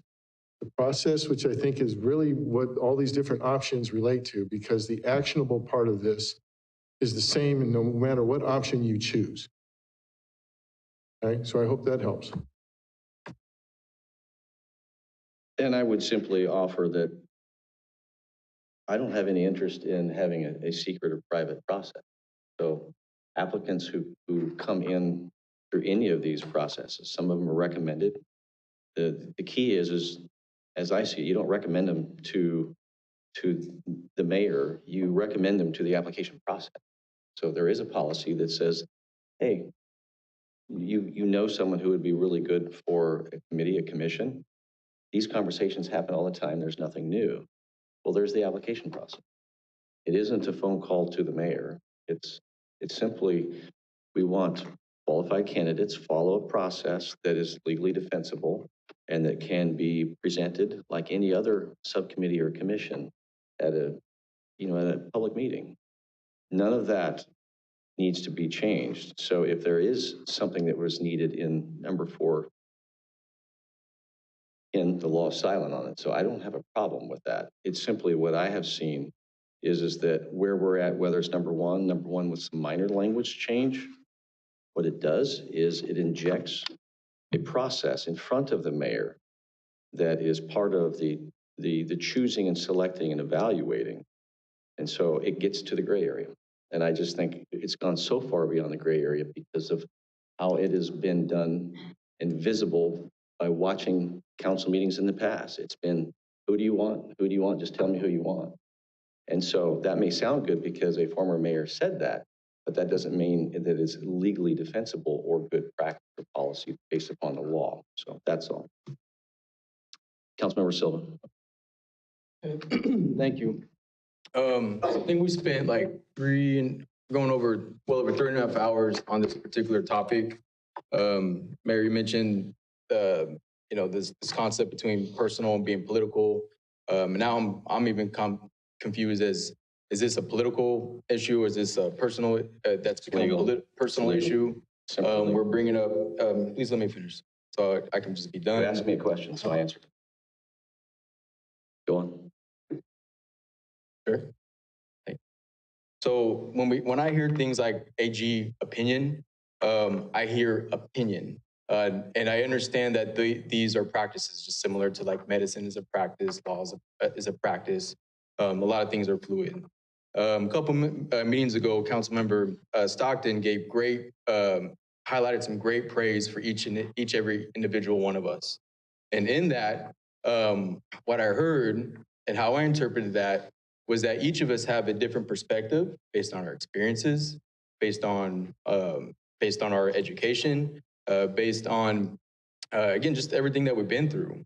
And then when I hear, absolutely, we want the best candidates that came up. We want the people who are most qualified. Our qualifications in our application are pretty simple. And I think what that does is that allows the democratic process, people to have input, to have involvement in our community, to allow for a much more robust and respectively more inclusive process to that. And I think one of the challenges that we have in a growing diverse community is that when we have differences of opinions of who is the best, right, or who is the most qualified, I think those are times that where we, each individual council member and the mayor, collectively works together to see, okay, what type of voice, what type of perspective are we trying to include on these respective commissions, so that way we have a true, robust, diverse perspective and opinion and input on the policies that they are making input on and bringing forward to us, on top of our own perspectives. So in many ways, when I go out to communities who feel very disenfranchised within our democratic process, it's not that people don't necessarily believe, many people believe that the process doesn't work for them because they don't see that they have representation or they don't feel that anybody listens to them. And I think these are very simple ways that we, again, within the role of an at-large elected mayor and then district representation, can absolutely work collaboratively together to come up with shared questions, to be able to inquire these different individuals to see what can they bring to enrich the conversations and insight to strengthen our city for all folks, not just for some folks. And I think that collectively, to me, I've already mentioned in the past, like I'm in favor of a process that ensures that. So to me, like option one is the most fitting because for me, what I will continue to commit to is that, so whatever people that interview, I'll come up with my collective body that I would like to be interviewed. I absolutely want you to be a part of that. And then we work together, interview, talk it out to see what we collectively feel is best moving forward. And to me, that still gives you the power. That still allows you to implement the powers bestowed upon you that you've been elected to within the laws of the general law city. That still allows you to decide that this is who we want to appoint. And the fact taking that approach, it's even strengthened because we did it together. And I think that, in a sense, allows us to strengthen our position. So that's all I wanted to say. Thank you. Councilmember Wiley. We are currently in the middle of the application process. And we had to extend it because I think there maybe weren't enough applicants. So did the extension for a week give us more applicants? So how many people do we have now? The open and the application period is closed. We definitely have enough applications for both commissions to be acted upon in time before the end of the month. All right, and so that's one thing that I think is another strength from the way we have done it since 20 and option 1 is we have had more applicants than we had in the past. So we have a broader range of people from across the city. And the other thing I just want to say is that, you know, we kind of keep talking about, oh, each council member has their choice, their choice, their choice. But the other thing is the mayor has a choice as well for the 7th. And so you can look at all the applicants and you put forth a name. And I don't have any problem if we do like we've done, but we submit the names and you announce them at the meeting, or if you have a problem with someone that I want to put forward, you know, we have a conversation about it. I don't think if it bothered, you know, if you thought it was the wrong thing that at the meeting we said who we put forward. But I really do feel like if we don't have that option, because like number 4 says, the mayor gets the applications. I don't want to vote on people if I haven't really known them myself. And the other thing I do want to say, just for clarification, currently on both the Planning and Parks and Rec and the Planning Commission, not every district is represented because sometimes people went outside their district just to put forward a name. So I don't believe that it's the intent of the council to have a district concentric person. We are all looking for the best people out of a wide choice. But having it district centered, it allows more people to feel that they might have a chance to be on the commission. And I will just say I cannot support number 4, but I would be open to tweaking number 1. Yeah, thank you. Vice Mayor Chapman. Thank you. Tonight, the word district has been mentioned a few times. And I'm going to go back to when we changed the council to represent the district, representing the entire city of Vacaville. I came in and I spoke that evening in favor of districts. At the time, even today, I wouldn't have dreamt that I would have been sitting up here representing District 4. That was not my reason for coming in. I came in because I had knowledge to share about an experience that I had already had being involved in the process of dividing something into districts. So with that being said, we received, and I'm going to assume we all received an email today from a community member, yes, to the Honorable Mayor and City Council members. And I'm going to read it. I'm going to read what he had to say because it is my take on how I feel about where we are. And so the individual starts, I favor adopting a commission appointment policy that will result in a high level of diversity among commission members. I spoke before the City Council when they were considering the election of council members by district. At that time, I stated that many residents of the city of Vacaville did not feel that they were represented by the City Council. I spoke in favor of electing council members by district because I hope that would improve people's sense of belonging and feeling that they were truly represented by the city council. I believe electing council members by district has done exactly that. More and more people now know the name of at least one council member. This is another opportunity to increase people's sense of belonging and that they are truly represented by the decision-making bodies of our city. I would like to see the City Council adopt a policy that maximizes the City Council's influence upon appointments to commissions, policies and procedures that concentrate the responsibility and authority to make appointments, reduce diversity and citizen sense that they are represented by and part of the jurisdiction in which they live.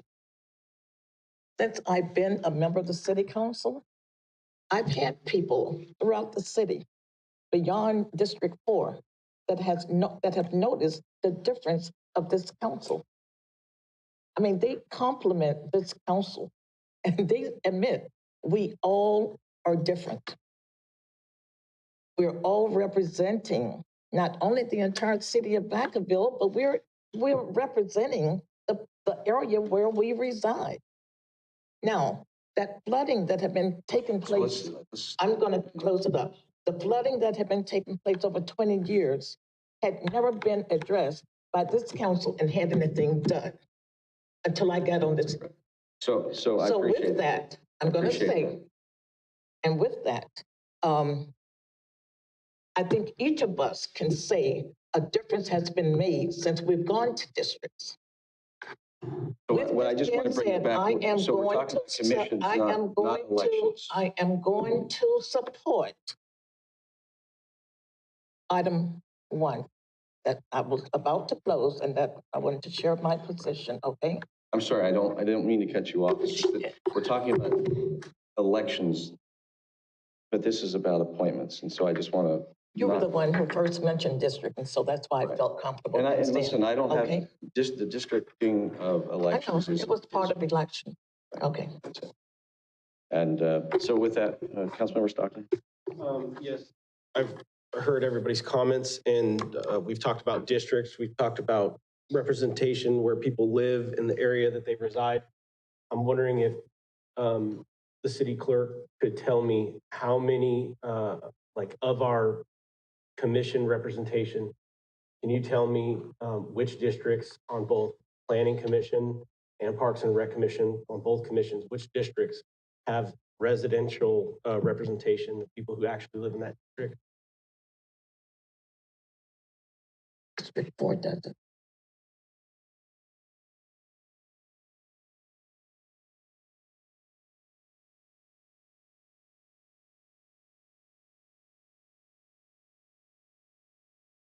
So have 2 appointed outside of the district if we don't consider the mayors at large on the Planning Commission.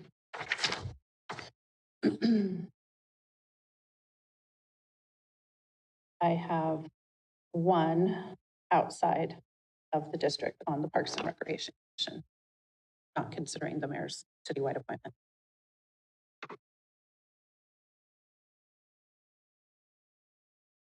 So I'm going to wrap this up. My motion still stands for option 4. I believe it's the only viable one for the reasons that I've stated. My beliefs on this are not based upon bias, and it's not personal. My background has been very much looking at legal issues my entire life. While I'm not an attorney, I'm certainly used to following AG directives, and it's clear to me. And so while we do have 2 prior AG opinions, they're fairly on point. There's a disagreement that I have with the city attorney on this, but I'm not the final legal opinion. No matter what occurs from this, I do believe that our districts, to your point, Vice Mayor, create access in ways that no other at-large did in the past. I wholeheartedly agree with that. I'm simply addressing this as a responsibility as an at-large mayor based upon the laws, that this process has been usurped by creating policies and procedures that, as I hear everyone talk, speaks into my case in point. And so with that, I motion for option 4 as the policy moving forward. Have a roll call? Yes. Yes. No. Yes. No. Yes. Now listen, what? Vice Mayor Chapman. No. So the motion passes, but I want you to know that in some respects, I wish we had a legal opinion that was outside of this, because the intent is I believe that the 2 AG, not 1, but 2, has already made this decision. So with that, we're going to take 10-minute recess, take a break.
All right, we're going to go ahead and bring this meeting back to order after a short recess.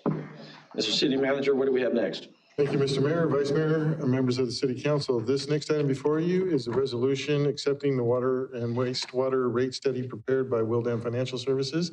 We have Larissa Morris and Justin Cole, and our guest, Chris Fisher from Wildan Services, make a presentation. Great, thank you. Thank you, Mr. Bush. Mayor Carley, Vice Mayor Chapman, council members. At this time, I'd like to turn it over to our project manager, Larissa Morris for the Utilities Department. Good evening, Mayor, Vice Mayor, council member, and guests. It's a pleasure to be here with you tonight. We are here to revisit the water and sewer rate study recommendation that was introduced at the last council meeting. And next steps should the Proposition 218 process initiation be adopted. As part of this process, Wildan Financial Services was retained to conduct a comprehensive financial analysis to help guide us through an informed decision-making process.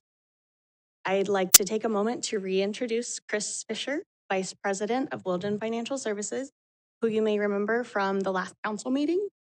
Chris has extensive experience in conducting utilities rate studies and has worked with a number of agencies to ensure their rates are developed equitably and provide proper funding based on a 5-year financial. Chris will provide a detailed overview of the methodology used in this study, the key factors considered, and how the findings led to the recommendation for this proposed rate adjustment. So I'll go ahead and turn it over to Chris to begin the presentation. Thank you. Vice Mayor Carley, Mayor Carley, Vice Mayor Chapman, and members of the council, Chris Fisher with Wildan Financial Services. Privileged to be here again before you. So I will jump right in. As Larissa mentioned, this is the sort of the culmination of a long collaborative process between me and my colleagues with staff and obviously presenting some options to you all to consider. And so we're here now with the culmination of that, the presentation of the rate report, which encompasses the option that was selected and all of the thought that went into that. So as we said about this process, the goals overall of the entire study were to develop a 5-year financial plan, make sure that that plan provides funding for current and future operations for both utilities, maintenance of the facilities and capital projects, funding to repay any debt that's outstanding, and ensure compliance with bond covenants or debt covenants associated with that debt, maintain adequate reserves for operating funds as well as capital projects. And then ultimately, any recommendations for rates have to be developed into an equitable cost-based rate structure that is compliant with Proposition 218, which requires that rates have to be developed with the cost of service, based on the cost of service, and those rates have to be proportionate to the costs borne by various types of customers. And then finally, we also have to adhere to the procedural requirements of Prop 218, which require a public hearing, a mailed notice to property owners and customers, informing them about that hearing at least 45 days in advance, and then conducting that hearing and providing a means for written protests. So some general factors driving the financial plan, and we'll get into some of the specific ones further along, is the costs of operating and personnel have gone up across the board for both utilities, and the operating costs are things like equipment, power, chemicals, treatment, those types of things. And then of course, personnel costs are labors, benefits, pensions, post-pension benefits, things like, or post-retirement benefits. They're specifically for both utilities, debt service coverage to maintain compliance with debt covenants needed to be addressed. We did need to make sure we were able to fund ongoing rehabilitation repair of aging system components, and also address regulatory capital projects as well as other capital projects required to maintain the system in a manner so that it's able to continue to provide uninterrupted quality service to customers. We did look at and consider, this discussion was had numerous times, the ability to include within the financial plan funding for low-income discount programs under Proposition 218. That's not allowed within the structure of the rates themselves. And those programs are allowed, but the funding for those has to come from outside of the utilities.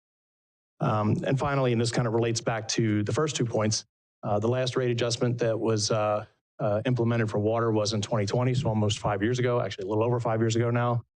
And the last rate adjustment for sewer was implemented almost 11 years ago in 2014. And so, as those first two items highlighted, costs have gone up during that time. They've continued to go up steadily during that time, and yet the rates have maintained consistent and haven't changed. So first, just a little context to kind of understand where we are. This bar chart here shows the financial results over the past 5 years for the water utility. You see the first 2 years of the period there, 21 and 22, the blue bars representing revenues were slightly higher than the red bars representing expenses. Then you see in year 2023 that flipped and the expenses started to outpace the revenues, and that continued in 2024 and is budgeted and estimated to continue for fiscal year 2025. For sewer, the picture is much the same. The first 2 years, the revenues were enough to cover the expenses. Then in 2023, the picture flipped and revenues were not enough to cover expenses. And then as a result, that solid black line representing reserves as a percentage of expenses went down. So that's kind of where we are now, both utilities operating in a deficit position. Also, as a kind of by way of context, this bar chart here shows where Vacaville's current rates, existing rates are as a comparison with neighbors. And just one thing I want to emphasize, the comparison or targeting a comparison or a market was not part of the analysis and not an objective of the analysis.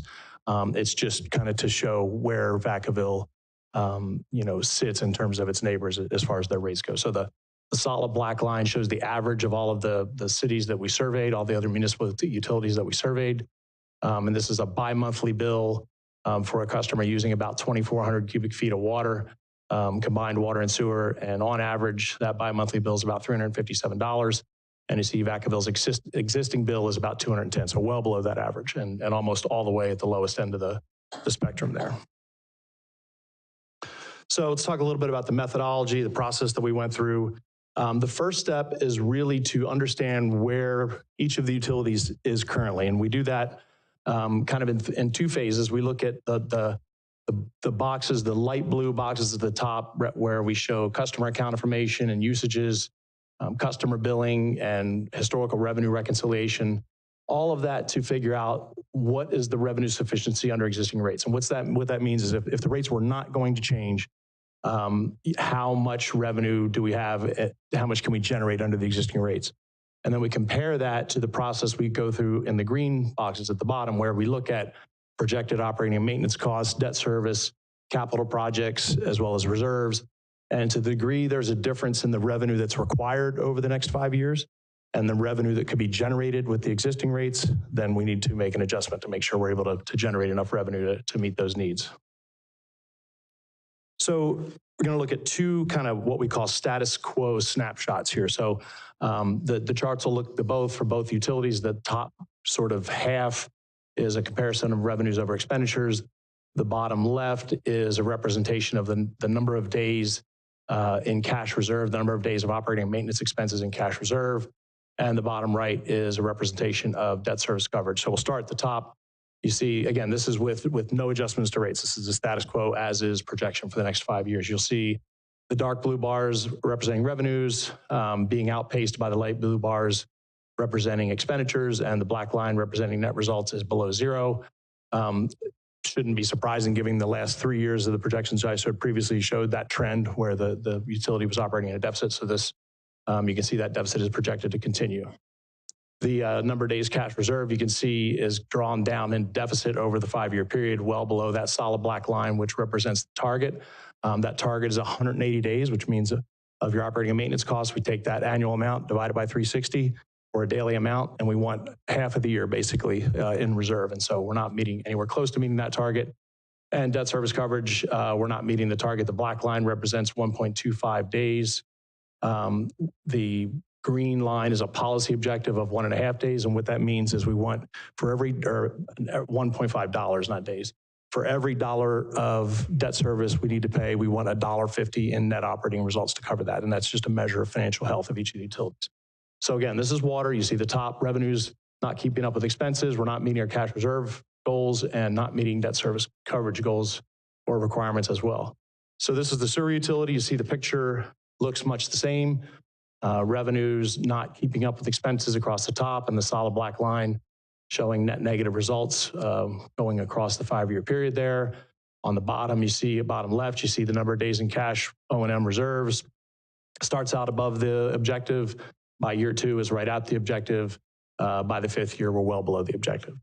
And the debt service coverage, while not as far below the objective as the water utility, still below the black line and well below the policy target. So here's a chart that has been presented before at the last council meeting. This is just a summary overview of capital improvement projects for the water utility. These amounts are in millions. The primary portion of the capital plan is represented across the top line. Those are projects being funded by cash from rate revenue, meaning the rates that customers pay are being used to pay for those capital projects. And you see a total of about $69 million. There are some other projects funded through development impact fees. Those are separate, and they're shown here so that you can see the entire picture. But are not paid for out of rates and did not affect the rate adjustment. So the total capital plan is about $96 million. Those projects are inflated annually to keep up with cost, and the Chromium 6 well regulatory projects represent about $36 million, or about 38% of that, and are primarily in the first few years in order to meet the regulatory date requirement. And here's the sewer capital plan, a little bit smaller, total of about $58 million. $44 million of that is paid for out of cash from rates generated by rate revenue. And then there's also some impact fee projects related to growth, which again, were not part of the overall analysis, but are shown here just to give the full picture. So you can see that total plan is about $58 million. And again, the CIP, the plan is inflated annually to make sure that the cost of projects keeps up with, the rates keep up with the cost of the projects. So specifically for each of the two, we're going to go through a number of items here to kind of show the results of the 5-year financial plan and the adjustments. We're going to talk again about the factors specifically that drove these 5-year adjustments. We're going to look at the 5-year bi-monthly rates, and we'll look at the 5-year path of those rates at certain usage levels, the 2,400 cubic feet being the average usage. We will look at the bi-monthly combined water and sewer bill at various levels of flow and also compare that with neighboring utilities after the same graph we looked at before, but this will be after the adjustments. And then we'll revisit the projected metrics that those graphics I just showed to show what the operating results and the reserve funding and debt service coverage goals look like after the adjustments. So some of the key assumptions for the 5-year rate plan. Again, we wanted to make sure that we're able to meet the projected operating maintenance costs, debt service, for both the utilities, that we're able to fund the capital projects. For the water, that was the $96 million. For sewer, that was the $58 million. Make sure that we're able to complete the regulatory projects by the required date and pay for the rest of the CIP as well.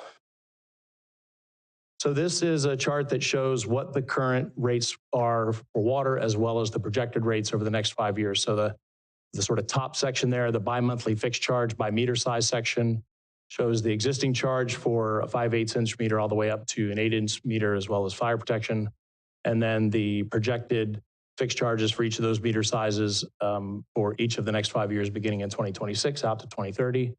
And then the very bottom shows the volumetric rate, which is the amount per 100 cubic feet used with the existing rate at 175, and then the projected rate starting in 2026 and then going up out till year 2030. So that's the new rates for water. And this is the similar information for the sewer utility. The rates are structured differently. So you see bi-monthly fixed charge, the single multifamily, non-residential and industrial fixed charge. And you see the existing rates as well as the projected rates. And then the volumetric rates shown down below that for single family, the 3 categories of non-residential based on strength, as well as the specific industrial. That's not shown here because those are specific for each of those industrial customers. So here is what the new bill, the combined monthly bill, would look like based on various units of flow. So I'll break this down a little bit. There's 5 pairs of bars. The dark blue bar in the pair represents the existing bill. The light blue bar represents the proposed bill with the new rates. And then each of those 5 is a different level of usage. So starting on the left, that's at 1,000 cubic feet of water. and then 1,600 cubic feet all the way up to 4,000 cubic feet of water. So the pair of bars in the middle representing 2,400 cubic feet, that is the average use based on our historical analysis of the customer data. So you see the existing bill for a customer using that amount of water would go from $210 to $275 for a bi-monthly billing period. So that's a 2-month billing period, or about a little over $32 a month. So this is a look at just the 2,400 usage level and show how that bill will change over the 5-year period. So again, you see the existing bill in the leftmost column there of $210 going to $275. And then you see the rate of those changes level off. Really, it's the first year is kind of the catching up, if you will. I mentioned that the rates hadn't changed for 5 years for water and since 2014 for sewer. So the first year is really kind of catching up, and then the pace of those rates levels off over the next 4 years. So the bill goes to $275 that first year, then $290 the second year, and then $304 all the way out to $328 in the last year for 2030. So let's take another look at that comparison graph. So the light green bars, the first chart showed just existing Vacaville rates. Now this shows the proposed Vacaville rates. So you see still well under the average and still on the low end of all of the other municipal utilities that we looked at. All of these other, I know almost all of these other utilities are undergoing either changes in rates or have recently undergone changes in rates where those rates will be going up over the 5-year period. So that $357 will not stay this $357 over the 5-year period. The average will continue to go up as each of those other cities and municipal utilities increase their rates. And again, this represents a customer using 2,400 cubic feet of water or about 18,000 gallons, which again is the typical average we observed when analyzing our historical customer data. So let's take a look at these metrics again. Again, these were the kind of the high level snapshot of financially how each of the two utilities looks. So you see this is for water. Now the dark blue bars representing revenues are covering expenditures. You see the solid black line showing net results staying positive. By the end of the 5-year period, we are at the 180 days cash reserve policy goal for water. So you see it starts out down there almost at 0, inches up a little bit over each of the 5 years, and then starting in 2028, as the cumulative effect of those rates starts to take effect, we get up to the policy goal of 180 days in reserve. And that's an important thing to do just for overall general health of the utility, to make sure there's cash on hand to handle fluctuations in cash flow, emergencies, things that unexpected needs for cash that may arise. And then you see we get the debt service coverage well above the target. And it's important to point out that the debt for the water utility goes away after 2 years. It'll be paid off. So that's why you see nothing after year 2027. And for sewer, much the same picture. The solid blue bars at the top are covering the light blue bars representing the expenditures. The difference on sewer is that we're spending down the cash reserve over 5 years and getting down to the 180 days to try and mitigate any rate increases as best as possible, and spend those on projects in the capital plan. And you see debt service coverage meeting the minimum target the first year, and then just about meeting the policy target by the second year, and then meeting the policy target by the third year and on out. So much better picture for each of these utilities in terms of financial health over the 5-year period. So next step procedurally in terms of the Prop 218 process. So we're here March 11th today to present the rate study results and recommendations. The council will discuss and consider that. We'll hear public comment. And assuming you're going to move forward, you will set a Prop 218 public hearing date and authorize the mailing of notices to customers and property owners, informing them of that public hearing. Assuming that moves forward, we need to mail those out by March 27th in order to provide 45 days notice for a May 13th public hearing. At that May 13th public hearing, you'll conduct a public hearing. You'll receive another presentation, probably much like this one, just to re-summarize the information for people who may be hearing it for the first time. You'll receive comments and feedback and testimony from them. Following the conclusion of the public hearing, the city clerk will tabulate written protests. Those written protests can be submitted once people receive the notice all the way up until the conclusion of the public hearing. And that'll all be spelled out clearly in that notice that they'll receive. Assuming there is not a majority written protest, meaning more than half of the customers and property owners submit a written protest, the council will have the discretion to move forward. You're not obligated to adopt the rates. If there were a majority protest, you are obligated to not do anything. That would stop the process. So if that makes sense. So if there's no protest, you have the discretion to move forward and implement the rates. If there is a protest, then that stops the process. So if the rates are implemented, they would be effective the first full billing cycle after July 1st. So since the city bills in a bi-monthly cycle, we want everybody to be billed equally in the two-month cycle after July 1st, the first full billing cycle after July 1st. So that summarizes my comments. I think Larissa wanted to, or Justin wanted to wrap this up with a.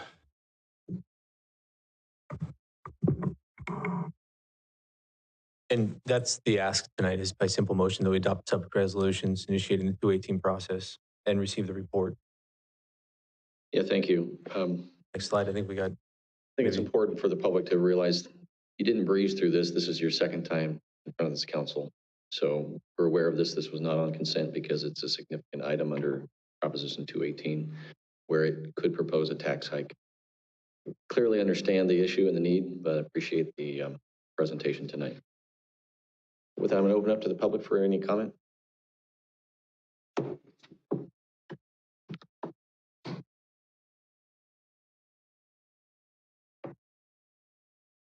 My name is Jean Price. I own multifamily property in Vacaville. I've spent most of the last 2 days digging through this report.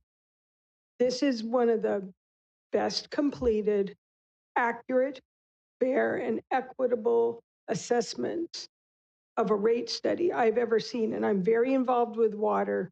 Every time I tried to say, well, maybe it's not fair this way, I would do the math and it was fair. Anybody who tries to challenge this under Prop 218 is insane. And I can tell you, I've looked at a lot of water reports. My questions are very brief. One, I know right now on my bill, I have a backflow charge. There's no mention of backflow, so I'm just curious if that's going to exist. Throughout the report, there's a couple times it mentions EDU, which is equivalent dwelling unit, and then it often uses ERU, which is equivalent residential unit. And I just want to learn for my benefit how the people putting the study together, are they equal and the same, or are they different?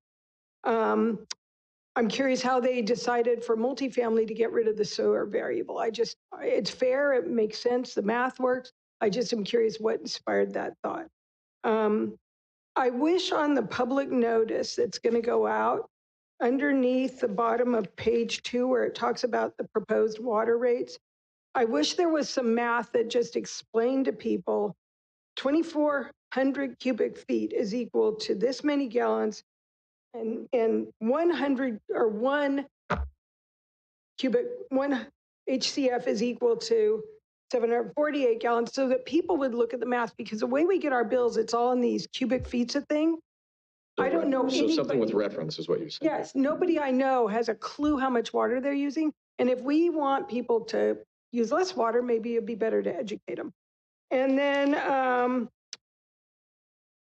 on page 3, I just noticed there's a trailing sentence at the bottom of the sewer rate box. And I just don't want us to have somebody challenge it and say, oh, it was inaccurate. It didn't have all the numbers together. So that's all I have to say. I'm very, very impressed. I think you got a great report. Thank you. Good evening. My name is Aaron Maloney. I was born and raised here. Just bought a property here in 2022. I haven't seen the last report that they produced, but I felt it was kind of glazed over how the revenue or the costs of operating the water treatment plant and everything is calculated. If the public are paying for the inefficiency or the operations of the plant, why is it why is it shoved onto the citizens instead of them taking cost cutting measures themselves? I would like to see a report on what cost cutting measures they've taken I know water treatment is important. I don't think that it should be minimized or anything like that. But if there's waste in their operations, it should be like highlighted and shown. That's it. Yeah, thank you.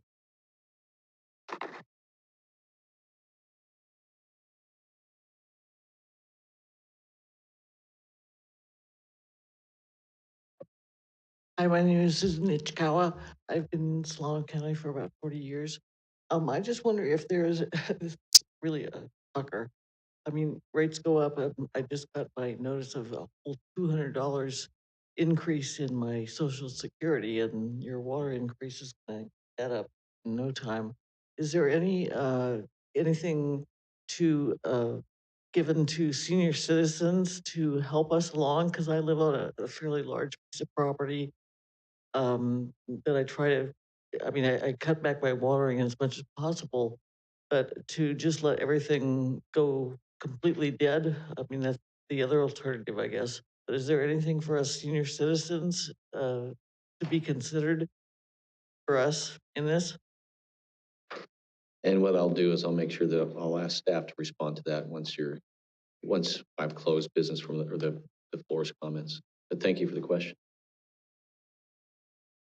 Seeing no one else, I'll bring it back to the council. There are a series of questions you heard from the public. You can answer those. And also, I think one other question that you might be able to help understand, because everyone's wondering, where do you cut? Can you cut? I realized the previous presentation was more in depth because it was trying to understand all those issues. But if you can answer any of those questions, that would be helpful. Thank you. They're great questions, and appreciate the positive feedback. Yeah, that's pretty good positive feedback.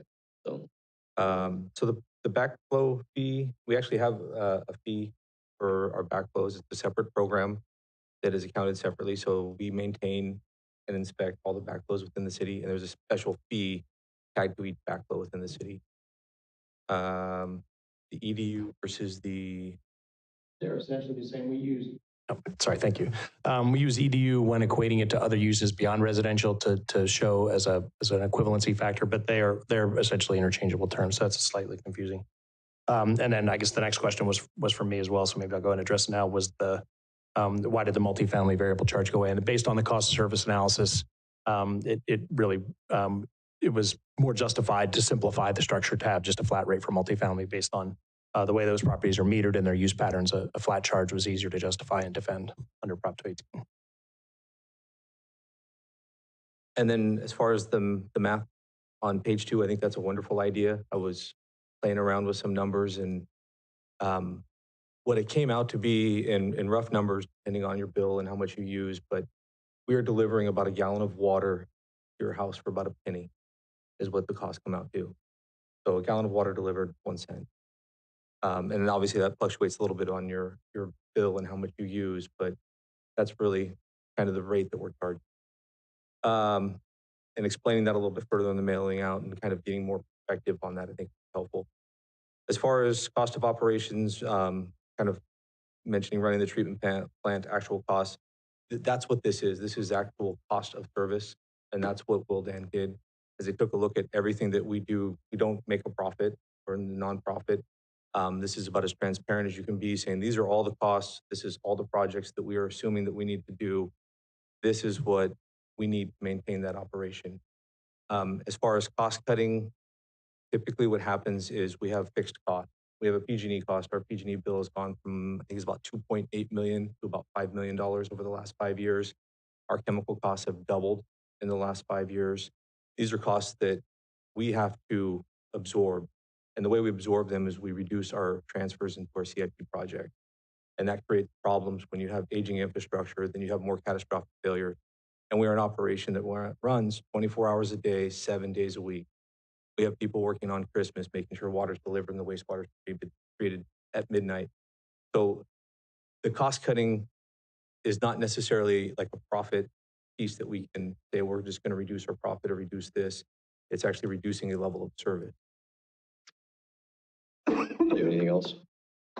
I would just add maybe what you can explain, because sometimes what's missing is I wrote the note, that may not be easily understood. 38% of the CIP is Chrome 6.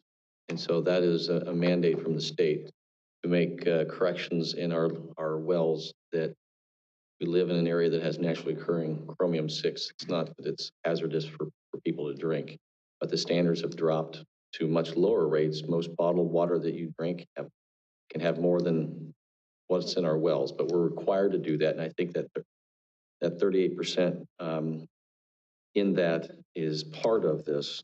And I think that was around 36 million. So there's an additional 36 million that's being added to our operational costs. And I think it's important for people to understand we don't make those rules. We'd like to tell them no, but we can't. And I think right now we're in a 2-year cycle. I think this has to be corrected in the next 2 years. That's correct. Okay. So, okay. Yeah, thank you very much. Councilmember Stockton? Yes, I just want to make sure I'm correct in that if there is some sort of change to that regulatory project and we're able to avoid having that expenditure, that we may be able to soften the blow or reduce rates if the need is not that great, correct?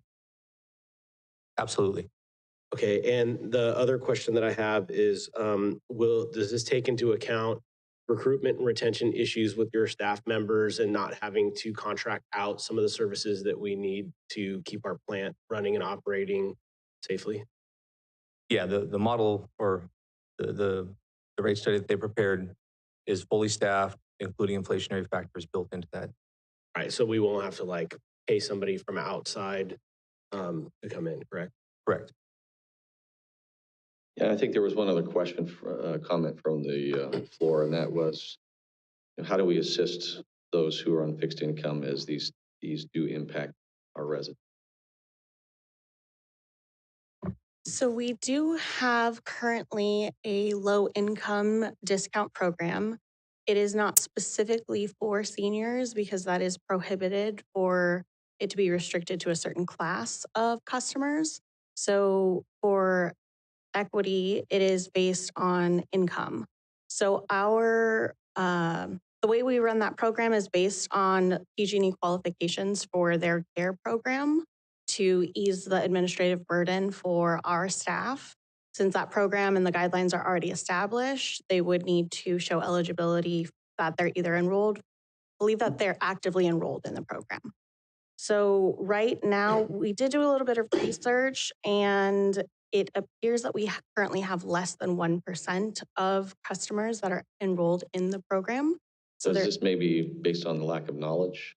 It could be. It also could be that the program is not as robust as it could be, but we have to ensure that we have funding to fully support anyone that may be eligible for the program. And the revenues that we have available that are not based on cost of service coverage are limited. And so that goes into factoring how much of a discount we are able to offer. But we are actively pursuing other options and making sure that we keep that in mind and review that as we go forward. I think it'd be helpful for this council to understand some of those answers. So the ask really isn't a lot of work, but instead of it just being a low number, is to recognize, can we pay attention to that and not only notify them, because it may be that they don't know, but secondly, it may require in the future, especially as we go through the 218 process, to be able to answer that question. What should it be, or are there other options? And I am working actively with a contact that we have with PG&E to try to see if the numbers of enrollees have been adjusted at all since we did the original analysis, and then also looking at the funding that we do have available. It's just been a little bit challenging to get that information from PG&E. Sure. So I understand that. We're working on it. And maybe if there's other needs to get to PG&E, we can help you with that. But I think it is important for us to pay attention to what those pressures are moving forward. Councilmember Wiley? Yes, could you go back to slide 16 a minute? I just had one question on that then. So up at the top, the single family dwelling, the existing rate's 113 and in 226 it's like 100. So, and it won't be as high as it is until like 2029. So why was it that the single family went down when everything else went up? Well, I said that, right. I'm sorry, I didn't want to, was I cutting you off there? Or? No, that's Okay. fine. Because based on the cost of service analysis, more of the costs were shifted into the volumetric rate. So you notice the volumetric rate for a single family increases pretty significantly in that first year. So based on, again, the cost of service that were allocable to the volumetric rate versus the fixed charge. So in balance, the rates went up, the cost went up, but the costs were shifted some from the fixed charge to the variable charge. And so isn't our sewer also based on the single family, the basic rate, the fixed charge? So this is the sewer thing. Okay. All right, so that explains it then. Okay. All right, that's good. So then another question I have was, we have quite a few new demands for water coming on board because we have a lot of new housing coming up. So this rate will be sufficient for all the increased demand that we have? We did factor in some growth of customer base, based on what we know now in terms of projecting out the number of new units. Correct. Okay. And the last question. So we'll mail out the notices. Is that Wildan or will our department mail out all the notices? Wildan is working. We have a mailing subcontractor mailing house that we use, and we're working in conjunction with Larissa the notice has been drafted. It's being translated now, but we will execute the mailing. Okay, great. Thanks. All right, do I have a motion? I make it. All in favor? Aye. Opposed? Well, thank you. Go ahead and get the process started, and we'll look. I'm sure it's going to create some conversations based upon rate hikes, but it's been many, many years. These costs aren't going away. Mr. City Manager? Ready to move on to the next item, Yes. if you are? Okay, thank you, Mr. Mayor, Vice Mayor, members of the council. This next item before you is an update of pension and other post-employment benefits. Ken Matsumi, our Finance Director, and Jessica Bose, our Human Resources Director, and I believe we have some company here as well to give you a report on this item.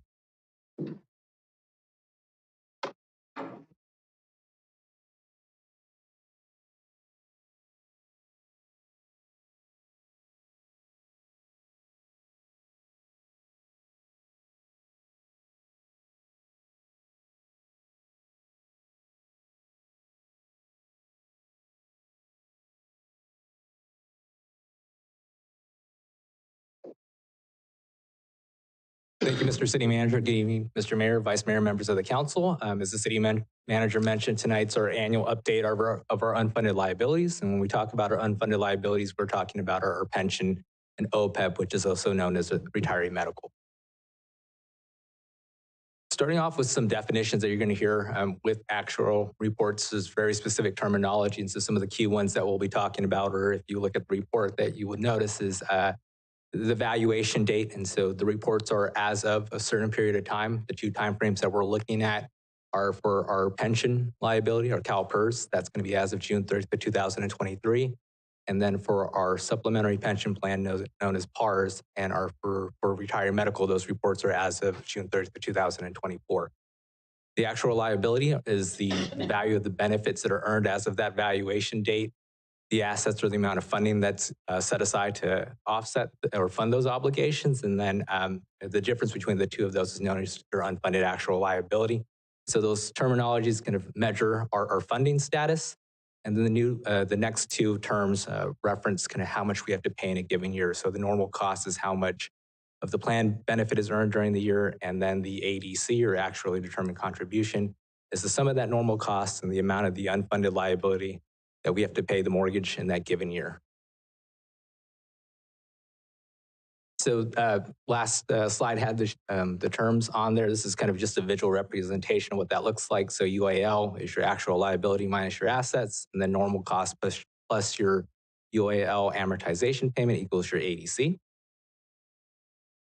And as we get through the presentation, we'll go into more detail as to kind of how or why the numbers shifted. This slide is meant to show, you were to look at our update last year and our unfunded liabilities versus our the numbers we're presenting this year. This is how the liability moved. We'll talk more about kind of funded status and the reason why the liability moved later on in the presentation, but this is just really looking at just the liability side. So for the unfunded liability in total, the combined unfunded liability went up by 23 million, or about 6% overall. Most of this was on the OPEB side. And so pension, if you were just to look at our PERS and PARS pension, that moved by 3%. And so ideally, you want that unfunded liability to come down. Did increase by 6% over the prior valuation. If you were to compare it to when we did this update last year, it actually went up by 30%. And that was because of investment returns being very bad in 2022. And so while this is not necessarily the movement we want to see that unfunded liability come down each year. The amount of increase at 6% is a lot less than what we were seeing last year. So the first set of unfunded liability that we'll talk about is pension. So as I mentioned, two plans here. It's the CalPERS, which is our city's main pension plan, and the PARS, which is our supplemental pension plan that closed for new hires in 2013.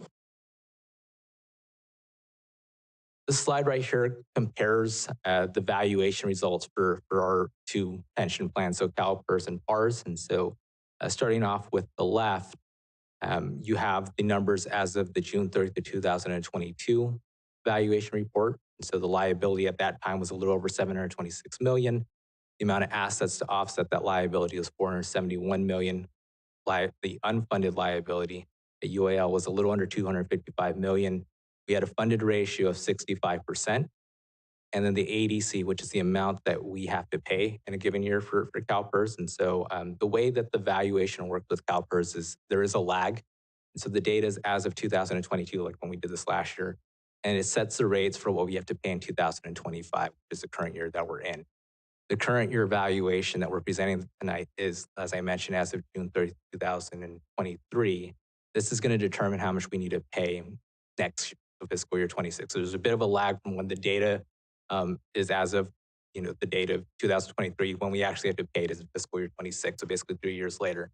And as shown in the chart, the liability, unfunded liability did go up. The funded status didn't. Our funded status actually slightly improved. And so although it's kind of rounded up, if you were to look at it like one decimal place more, we were a little under 65% in 2022.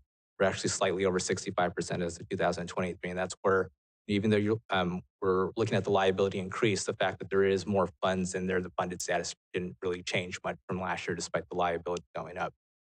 The amount of that we need to pay in 26 does slightly go up from 31.5 million to 33.8. So that's the CalPERS side of it. For the supplemental plan, PARS, the data is more recent, and so one of the kind of benefits of having an outside actuary, Milliman, that does our PARS valuation reports and our retiree medical OPEB, is that we do get the data a lot quicker.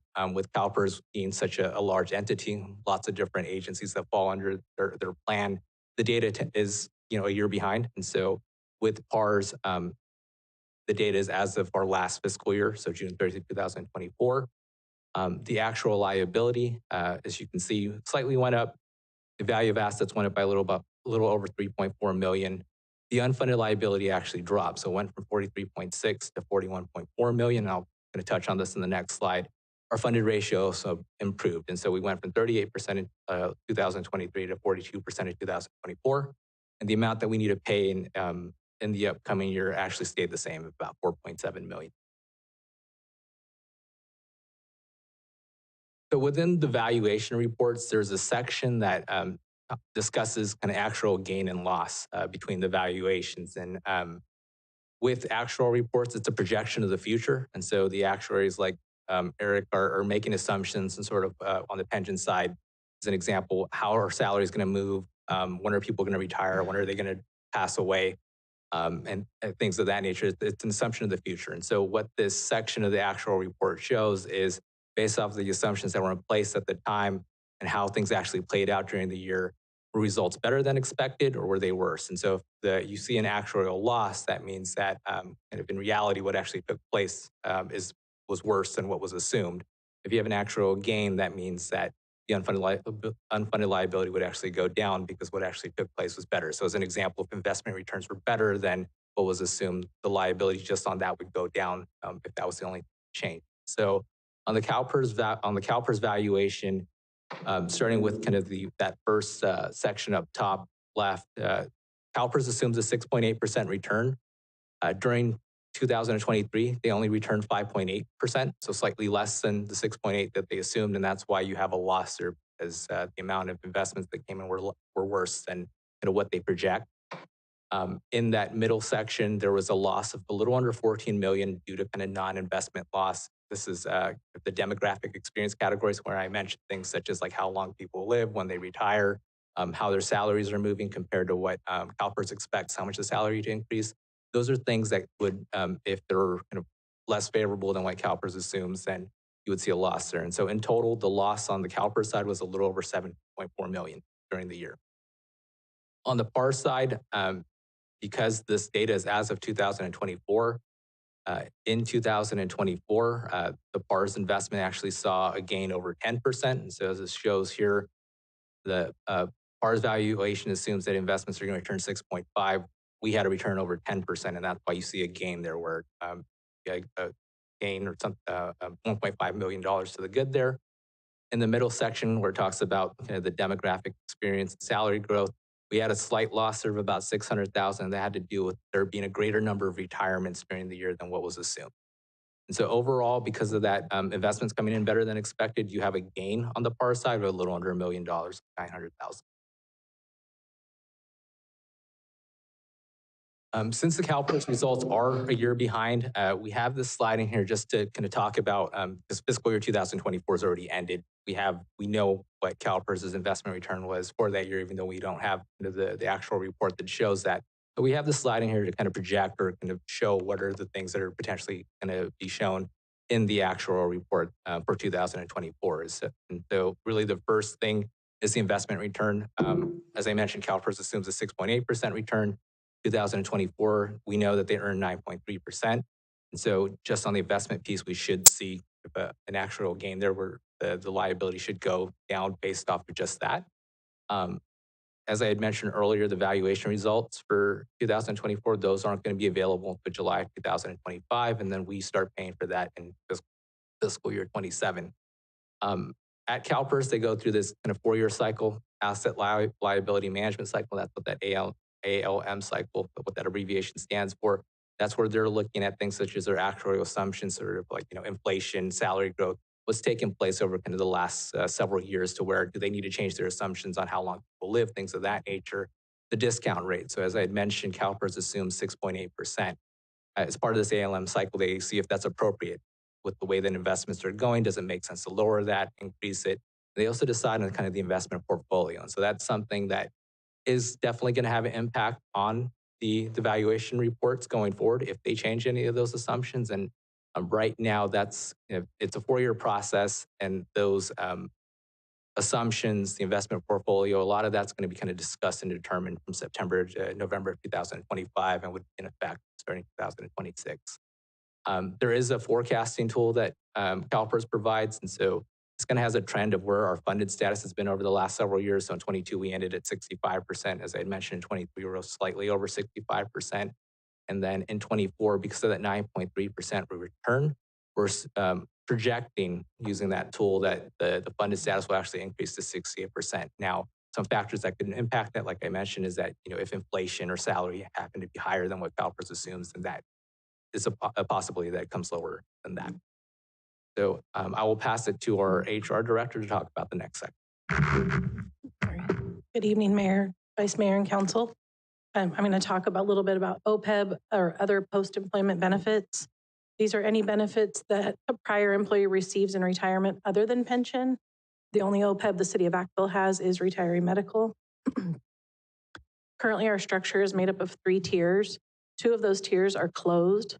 So any new employees automatically go into the 3rd tier, which was created after negotiating with the bargaining units on finding a way to get a sustainable model in place for our retiree medical. Tier 3 was effective in 2018 for non-safety and 2020 for safety employees. So anybody that was hired on or after those dates goes into Tier 3. The city does contract with CalPERS for health insurance for actives and retirees. The plan design, and premiums are all determined by CalPERS with the negotiations between them and the individual plans themselves. The city doesn't have input in that. It's all governed by a state law called PEMCA, Public Employees Hospital and Medical Care Act. The city's cost for healthcare is based on negotiated premium shares with the employees and their bargaining units. And for retirees, it's based on the tier they're retired in. So currently we have an 85-15 split of the Kaiser rate for our active employees. 2025 Kaiser rates did increase 8.96 from 2024, 8.96%. And this has given us a 10-year average of about 4.62% increase overall. The rates cover a calendar year, and we obviously work on a fiscal year.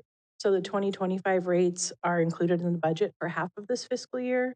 2026 rates will come out in the spring of 25 so that we can plan them for budgeting for the the fiscal year 26. I wanted to introduce Eric. Director Matsumiya alluded to him being our actuary, and he has been an actuary for more than 25 years. Milliman has been performing our actuaries since 2008, and Eric has been doing them since 2015. You may remember him from prior years that he's come out to speak for us. He also is a speaker at Virginia GFOA conferences, as well as regional VG FOA training sessions. Eric?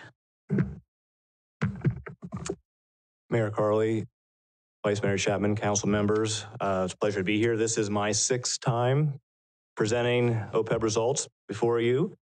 Always enjoying my stay out here for a few days. For those of you who don't know, I know there's at least one new council member since the last time I was here. I reside in Northern Virginia, a suburb of Washington, D.C., but I have worked with the city of Vacaville for almost a decade now. I work with health actuaries from our San Francisco office on the city's valuation. I am not a health actuary. I am a pension actuary by trade, but these OPEB and pension valuations do have some overlap where I'm qualified to do most of the valuation, but the health-related assumptions that go into these valuations require health actuaries' expertise, and I get assistance from a couple health actuaries out of our San Francisco office, as well as one in Denver, who work with a host of California municipalities like Vacaville with their health plans. That said, I'll go through this first chart here. It shows you where we were last year when I was here. I was here last February presenting to you. So as Ken alluded to, the OPEB planned liability did increase from last year.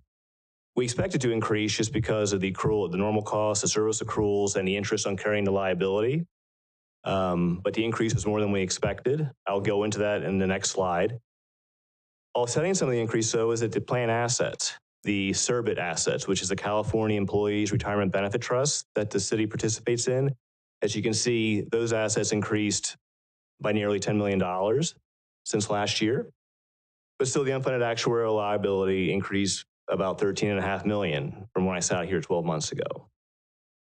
But as a funded ratio, we stayed level. We stayed 44%, decreased a little bit, but still about where we were this time last year.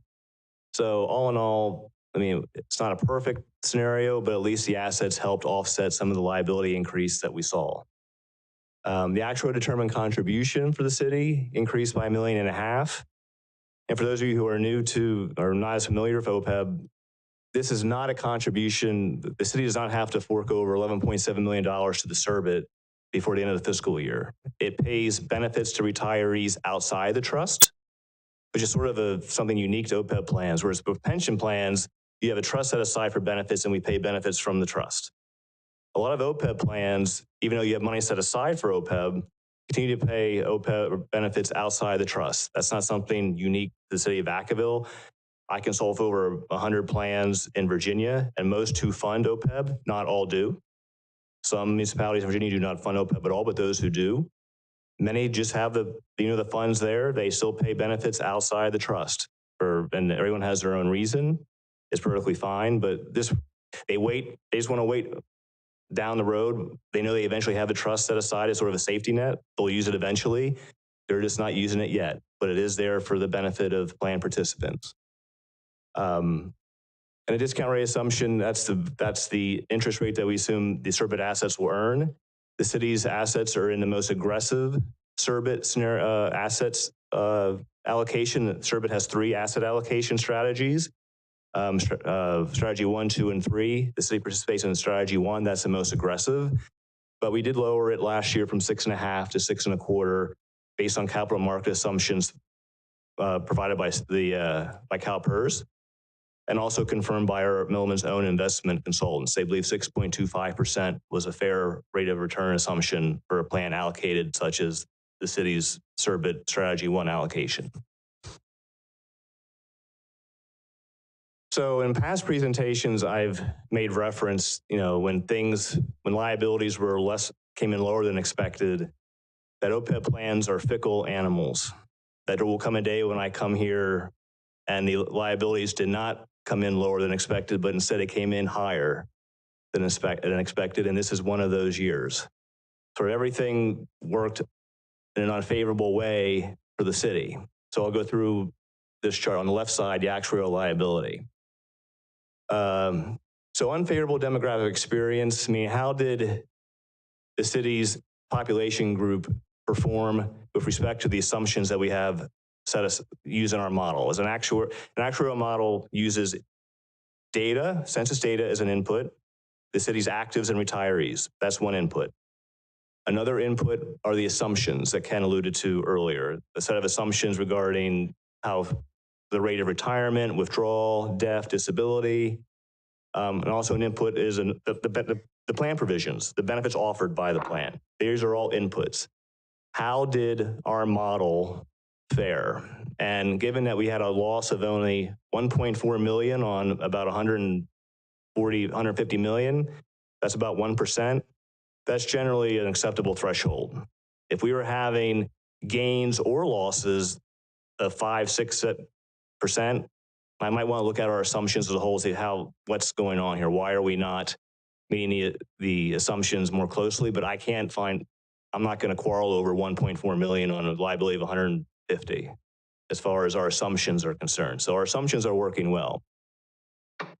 This year, though, the CalPERS premiums, both the PEMCA premiums, both pre-65 and post-65 came in, were much higher than we expected, especially in the post-65 space. On average, they were about 20% higher post-65, and this is based on the city's post-65 retiree group, the plans they're electing. On average, about over 18 to 20%. Some PEMCA plan offerings increased 30%. From 1/1/24 to 1/1/25. The way the city's OPEB plan is structured, that entire increase is financed by the city. So if a retiree had a monthly premium if a post-65 retiree had a premium of $300 as of 1/1/24, and it will go up to $400 as of 1/1/25, that's a 33% increase. That's all on the city because it's under the cap as defined by the plan. I've heard another actuary, Milliman, describe OPEB plans as pension plans on steroids, and that's sort of a cost of living adjustment. When the premium goes up 33% and they don't have the retirees get the whole amount to their benefit, that's like a 33% COLA. The CalPERS plan doesn't offer 33% COLAs. I'm just using it as a general example why these post-65 premium increases matter. When an increase like that's going to really affect the plan's liabilities. And that's a bigger increase. That's the largest increase I've seen in post-65 premiums. I remember some years where the average premium has gone down from one year to the next, but that wasn't the case from 1/1/24 to 1/1/25. The pre-65 premiums went up as well, but not nearly the level that post-65 did. And that's where most of the plan's liabilities reside. In the post-65 explicit contributions to retirees that, again, most post-65 retirees get their entire premium provided by the city, no matter what tier of coverage they have. One party or retiree only, retiree and spouse, and some Medicare eligible retirees are also covering dependent children. They have family coverage. They have their entire premium paid for. So that is where we're seeing, when we have premium increases like we've seen, it's going to adversely affect the plan. Finally, our healthcare trend rate assumption. This is an assumption that is set by our healthcare actuaries. It is somewhat related to the increases we're seeing in these PEMCA premiums. It generated it lowered the liability, increased liability by another $1 million. So the sum of those three pieces gets us to an $18.7 million loss. The liability was nearly $19 million higher than we expected. But again, most of that can be explained by the higher than expected PEMCA premiums effective 1/1/2025 that are reflected in evaluation. Now, offsetting some of this increase is the assets also overperformed. We expected $3.8 million in investment earnings. We had $6.7 million. That was a gain of $2.9 million. So in addition to those investment earnings, the city also made contributions to the trust itself. I believe somewhere in the neighborhood of between, Ken would know this off, probably $2.5 million during fiscal 2024. So that's why the assets increased by about $9 million. We had contributions of the neighborhood of $2 million, investment earnings of 6.7. That gives you your increase from 6/30/23 to 6/30/24. So if there's a silver lining, it's just even though the liabilities increased more than we expected, assets also increased more than we expected. That's why the funded ratio was able to hold constant at 44%. If assets underperformed, you can imagine if liabilities are higher than expected and the assets are lower than expected, that's the worst case scenario. That's what we're trying to avoid. We don't have control over certain things, but at least in this case, they were in concert. I believe last year when I was here, we didn't see there wasn't much of a gain or loss on either assets or liabilities. Things were pretty status quo.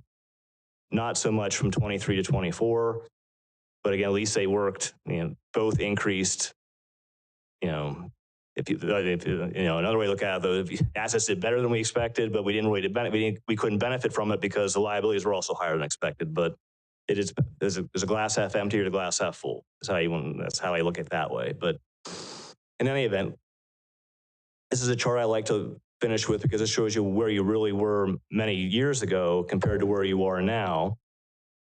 And even though we're still, our funded status has not improved or deteriorated much in the last 3 evaluations, we are still about four times better funded than you were, as of July 1, 2013. We got to a high point of about 56% as of June 30, 21, but then as of June 30, 22, it decreased, and that was, fiscal 22 was not a great year for assets. That's when inflation started entering the markets. The assets just did not perform well during fiscal 22. We saw a deterioration in the funded status. And since then, things have just sort of held steady. We've had, like I said, from 22 to 23, both assets and liabilities were pretty much as we expected. From 23 to 24, both were higher than expected, and hence we haven't seen a lot of shifting in the funded status. But still, compared to where you were 12 years ago, it's still 4 times better funded. So, let's have to keep an eye on things. Hopefully, PEMCA premiums do not increase 20% every year. But again, I'm not in control of that. I'm not a health actuary to give any what to expect. But, we'll know this. I guess PEMCA rates get released in the summer. Jessica would know spring, so soon. So we'll have an idea. But, as for now, it's really that 24 to 25 premium increase that drove the liabilities to be higher than expected, and the way the plan is structured.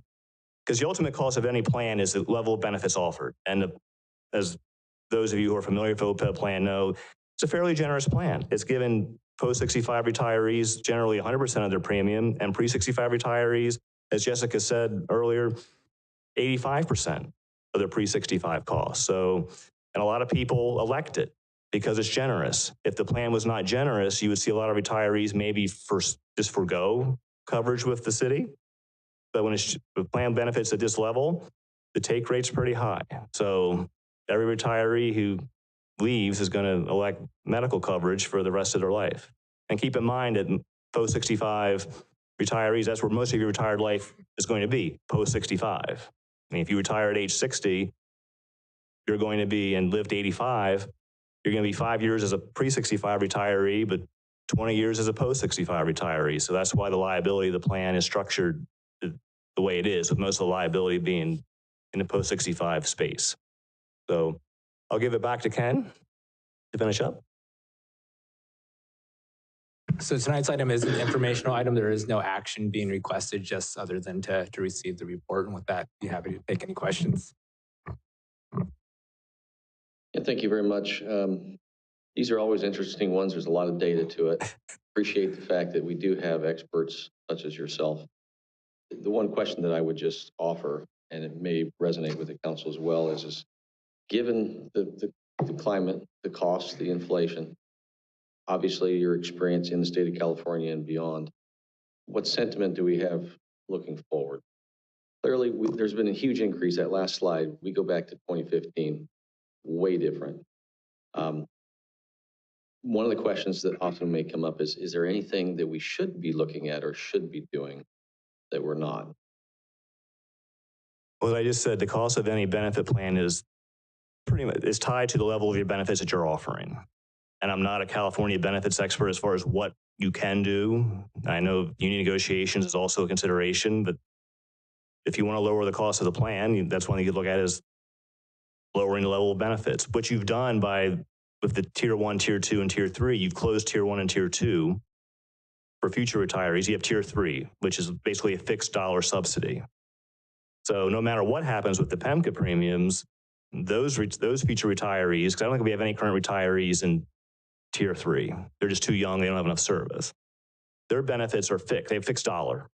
It's going to be a few years till. Yeah, but their subsidy they're getting from the city is a fixed dollar amount. It's the CalPERS minimum, which is $150, $160 a month, plus an additional amount based on service. So even if the CalPERS premiums go crazy, their subsidy is fixed. It's going to be $300, $400 a month. So when will we see That's going to take a while because you're only affecting new height. It's a new end. It's going to take those participants a while to get to retirement eligibility, and you're seeing some savings now in that your service cost, as they accrue benefits on their way to retirement, their normal cost is lower than a tier 1 or tier 2 active participant because they're getting that higher benefit. So their normal cost accrual, the cost of the benefits that are accruing in a year is higher for older employees because they have more generous benefits. These newer tier 3 people, they are lower, their normal cost is lower. So that lowers your ADC.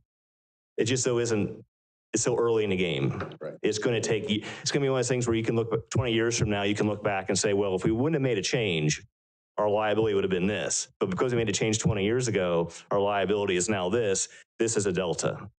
It's something we could examine if you wanted to feel good about the change you made, like what's the impact now? But that's really the one thing you could do. But anytime you reduce benefits, the consideration is current retirees are generally off limits. You're just playing a dangerous game there. Older actives, again, dicey. You know, as a young analyst, I was told anytime you make a change, you want to be careful making changes to plan, whether it be pension or OPEB, for employees over 40. And again, I'm not an attorney, so your benefits counsel will be able to tell you, a better idea of what they're comfortable with. But it's just older actives are just going to knock down your door if you make benefit changes. And then in union considerations, yeah, it's just not as easy as just. So to staff, it's a term that, from what I hear, generous benefits. Kaiser seems to be the standard, and most employees are on it. But second to that, I think it's important to note that it isn't just there's benefits for active employees, but in retirement, it is for those that have served to a certain degree, a number of years, and are eligible at retirement age. So that is not every employee that comes to the city, correct? Yeah, there are age and service requirements. I'm sorry. Correct. Starting with tier 2, it's based on years of service. And then after tier 2, tier 3 is like Eric explained, where it doesn't have the same level of benefit.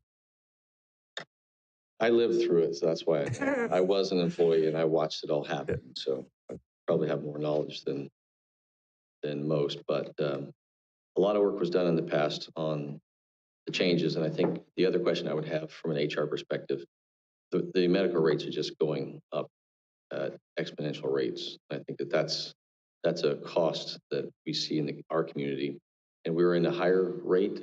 Our region is higher than other areas, correct? Hers actually went back to a smaller or a more vast region rate plan a couple years ago, so it actually put us in a better position. Okay. Yeah, thank you for the presentation. I'm going to open up to the public for any comment.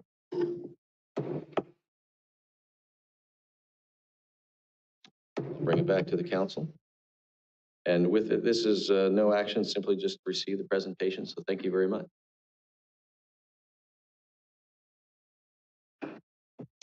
Mr. City Manager.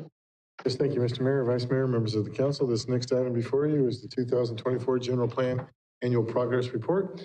Demir Powell, Associate Planner, and Aaron Morse, Community Development Director, are here with the presentation.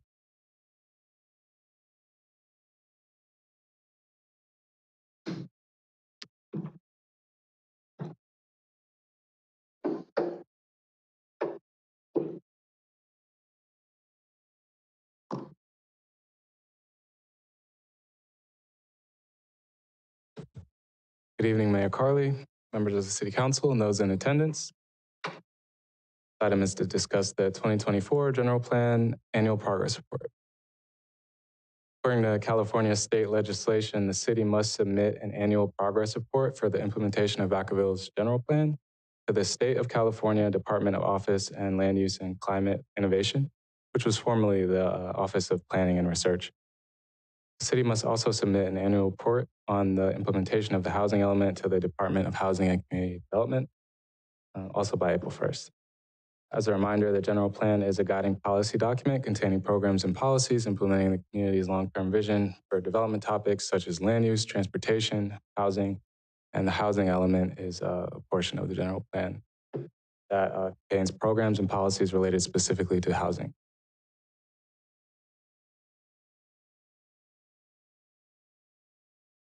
In 2024, there were several general plan amendments that were completed or initiated. They include the Millennium Center Interchange Business Park approval, East of Leisure Town Road Growth Area Specific Plan initiation, and the Roberts Ranch Parcel M initiation. There were many general plan programs that were worked on and implemented in 2024. To briefly name a few, there were improvements to water and sewer lines designed for downtown, as well as the preparation of specific plans for our priority development areas, and work on the Jepson Parkway project, installation of solar infrastructure on city facilities, and financing for the Rancho Lagunitas Detention Basin Expansion Project. These are some of the recommended 2025 general plan implementation priorities. These align with the timeframes for each implementation action and program in the general plan. Several programs and policies will be implemented by the downtown specific plan. As a part of this, staff are working towards upgrading water and sewer lines, as I mentioned, implementing a storefront improvement program, and also a public art program policy for downtown Vacaville. Staff are also working on a municipal service review and an urban reserve land use analysis. And lastly, staff are continuing work on the 3 specific plans shown here: Peabody Allison Northeast Growth Area and the East of Leisure Town Road Growth Area. As for the reporting on the housing element, a significant component of this report is to provide data tracking the development of housing in the city. The state mandates that all California cities, towns, and counties must plan for the housing needs of its residents. To do this, the state calculates a regional housing needs allocation, or RHNA for short, for communities to determine how many units communities must plan to accommodate. This table shows the Solano County RHNA for this housing element cycle, which is from 2023 to 2031. And these figures indicate the number of housing units that Solano County must plan for, which are then allocated to each jurisdiction. These units are categorized by income levels defined as percentages of the area median income, and Vacaville was allocated 2,595 units, which are categorized further and allocated by income level as shown here. For reference, this table shows the 2024 income limits for Solano County. They're set annually by AT&T. This is based on the 2024 report, and the 2025 update has not been conducted yet. These numbers are set all the way up to 8 people per household, but this just shows 6, just for a quick reference. The median income ranges from about $79,000 for a 1-person household to $113,000 for a 4-person household. This table is from HCD's required reporting form for the housing element and shows the number of units that have been issued a building permit for the last 2.5 years within the city that have units dedicated to each RHNA income category. It is worth noting that there's been a significant growth in housing production from 2023 to 2024, with 464 in 2023 and 647 in 2024. And it is also worth mentioning that as of 2024, the number of housing units that have been issued a building permit has exceeded the arena for the above moderate income category. However, there have not been many permits issued yet for the moderate or lower incomes. But there were several projects that applied for or were approved to include lower income category units that are shown in the report that we can talk about later as well. 2024, staff have completed these tasks for the housing element implementation program shown on the screen. Just briefly, there were land development code updates for housing initiatives, ADUs, and then staff worked on a pre-approved ADU program. Sorry. To make it easier for residents to apply for and construct ADUs, and provided more general information on ADUs related to things like funding, planning, and the overall process of having an ADU to make it easier for residents who want to come in and apply.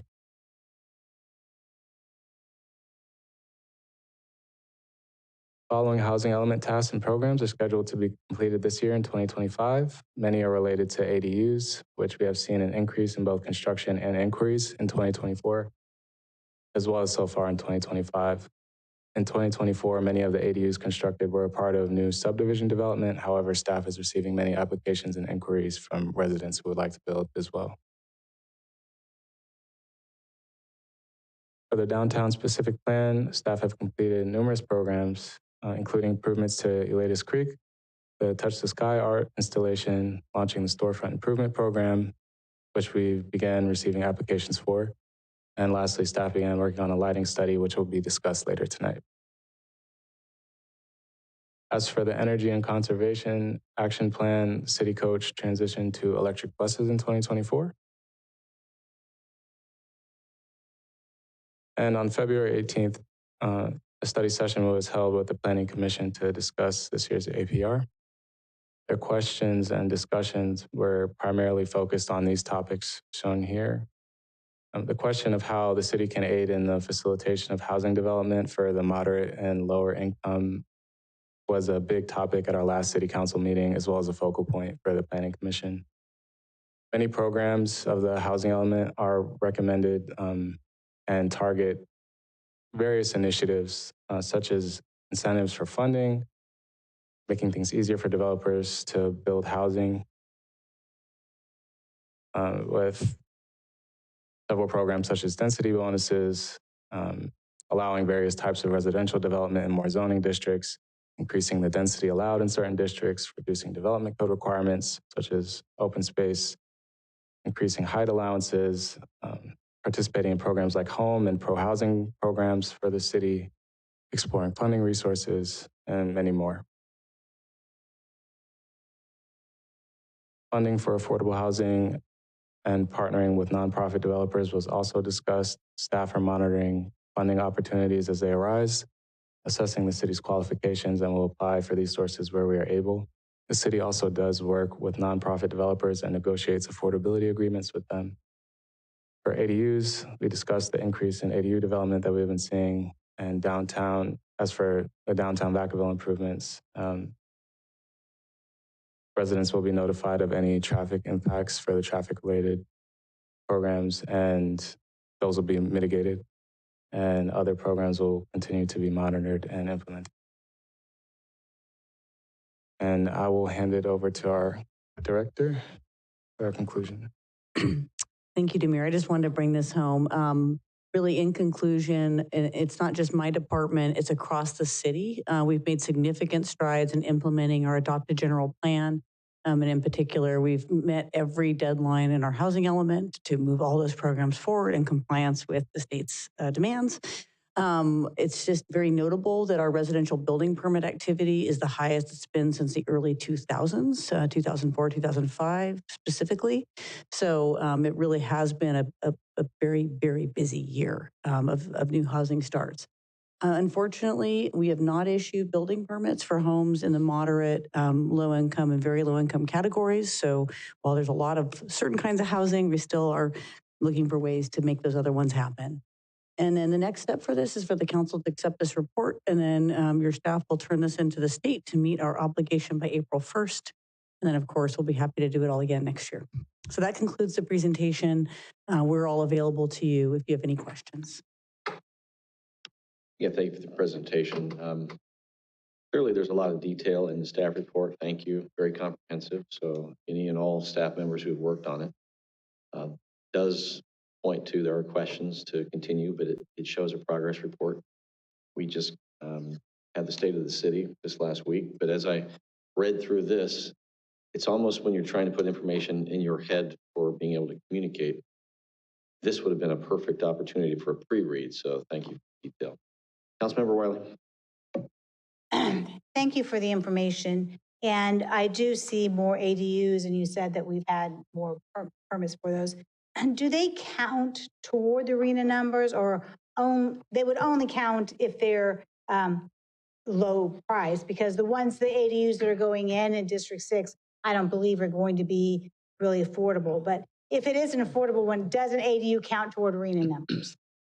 I will say simply yes. The state counts units differently than we do, but they do count a new home, for example, with an ADU, and that counts toward our arena. And clearly, I mean, I understand that you're hard at work, the housing department's hard at work, but clearly, arena numbers have been part of the discussion since I was first on the council, and the ones that were longest on the council are 20, and since 22. And to have 0 in the very low and 1 in the low and 5 in the, moderate, but most of it, over 1,100, 647 in the above moderate. I just want to say that we had quite a discussion last time on inclusionary zoning. And I just feel like unless we do something, it's not going to magically help us get to those numbers. That's not a question. I had to say it. But I do believe that you did mention in your presentation that we could actually look into the report, and there's other details plus your slide. We do have projects that are pending that are just not complete that would be a significant if they could get across the finish line towards our arena, correct? We actually have a slide that lists them. We have a set of approved affordable housing projects that have their planning entitlements.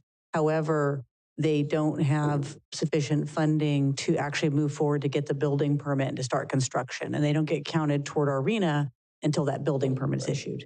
But we do have, even though it looks like it's 0, there's reason for optimism if we can work towards this. Thank you for sharing that slide. All right, seeing no questions here, I will open it up to the public comment. See none. I'll bring it back to the council. Thank you for the presentation. And now you can send it off and we can be in compliance with the state, and hopefully we can solve that slide right there. Mr. City Manager, what do we have next? Mayor, Vice Mayor, members of the council, this next item is a resolution for a professional services agreement for a budget augmentation with EPS to complete the MSI report. Your Community Development Director, Aaron Morris, has the presentation.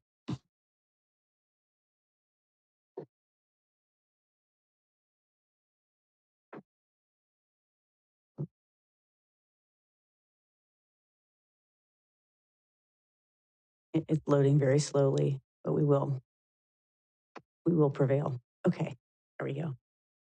Thank you, Mr. Mayor, Vice Mayor, members of council. I'm delighted to be here to present for your consideration a professional service contract to prepare the city's municipal services review and sphere of influence update. That is the request that's before you. The contract with EPS is for $121,000, and we're also requesting authorization to submit the application for the MSR to LAFCO for fees totaling $32,800. I'm going to lightly touch on this background. There are laws governing how cities grow and where they grow and what that process of consideration is. And LAFCO is the entity that has a lot of control over that in our county. And there's a LAFCO in every county across the state of California. The city's municipal services review is our assessment of where growth is likely to occur.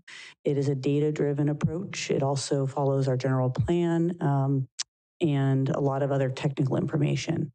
The sphere of influence is something that is actually governed by LAFCO, and it ultimately shows where the city's ultimate limit that we can annex to is. It's a little different. Our urban growth boundary is set by our voters. That's the absolute ultimate boundary of Vacaville. And I'll show an exhibit in a minute that shows that those two do not match. And part of the MSR is looking at opportunities to align our sphere with our ultimate boundary. The last time the city of Vacaville updated our MSR was in May of 2017. So it has been a while. So this is an exhibit that, again, I think it's in your report, but this shows from the 2017 MSR, it shows what was at the time deemed to be near-term annexation areas and long-term annexation areas. So for example, east of Leisure Town Road in pink, you see Brighton Landing and you see Roberts Ranch. Those were cleared back in 17 and they've since developed. The yellow areas, the northeastern corner, that's our Northeast Growth area. And also the area that's currently the subject of the east of Leisure Town Road specific plans, also in yellow. But as you can see, we have other long-term annexation areas that are not in the city, but were shown as such in the last MSR. So the whole scope and scale of this project, and I'm going to make this point first, the goal is really to work collaboratively with LAFCO through this data-driven report exercise and really to bring in that professional expertise so we can actually get this thing done.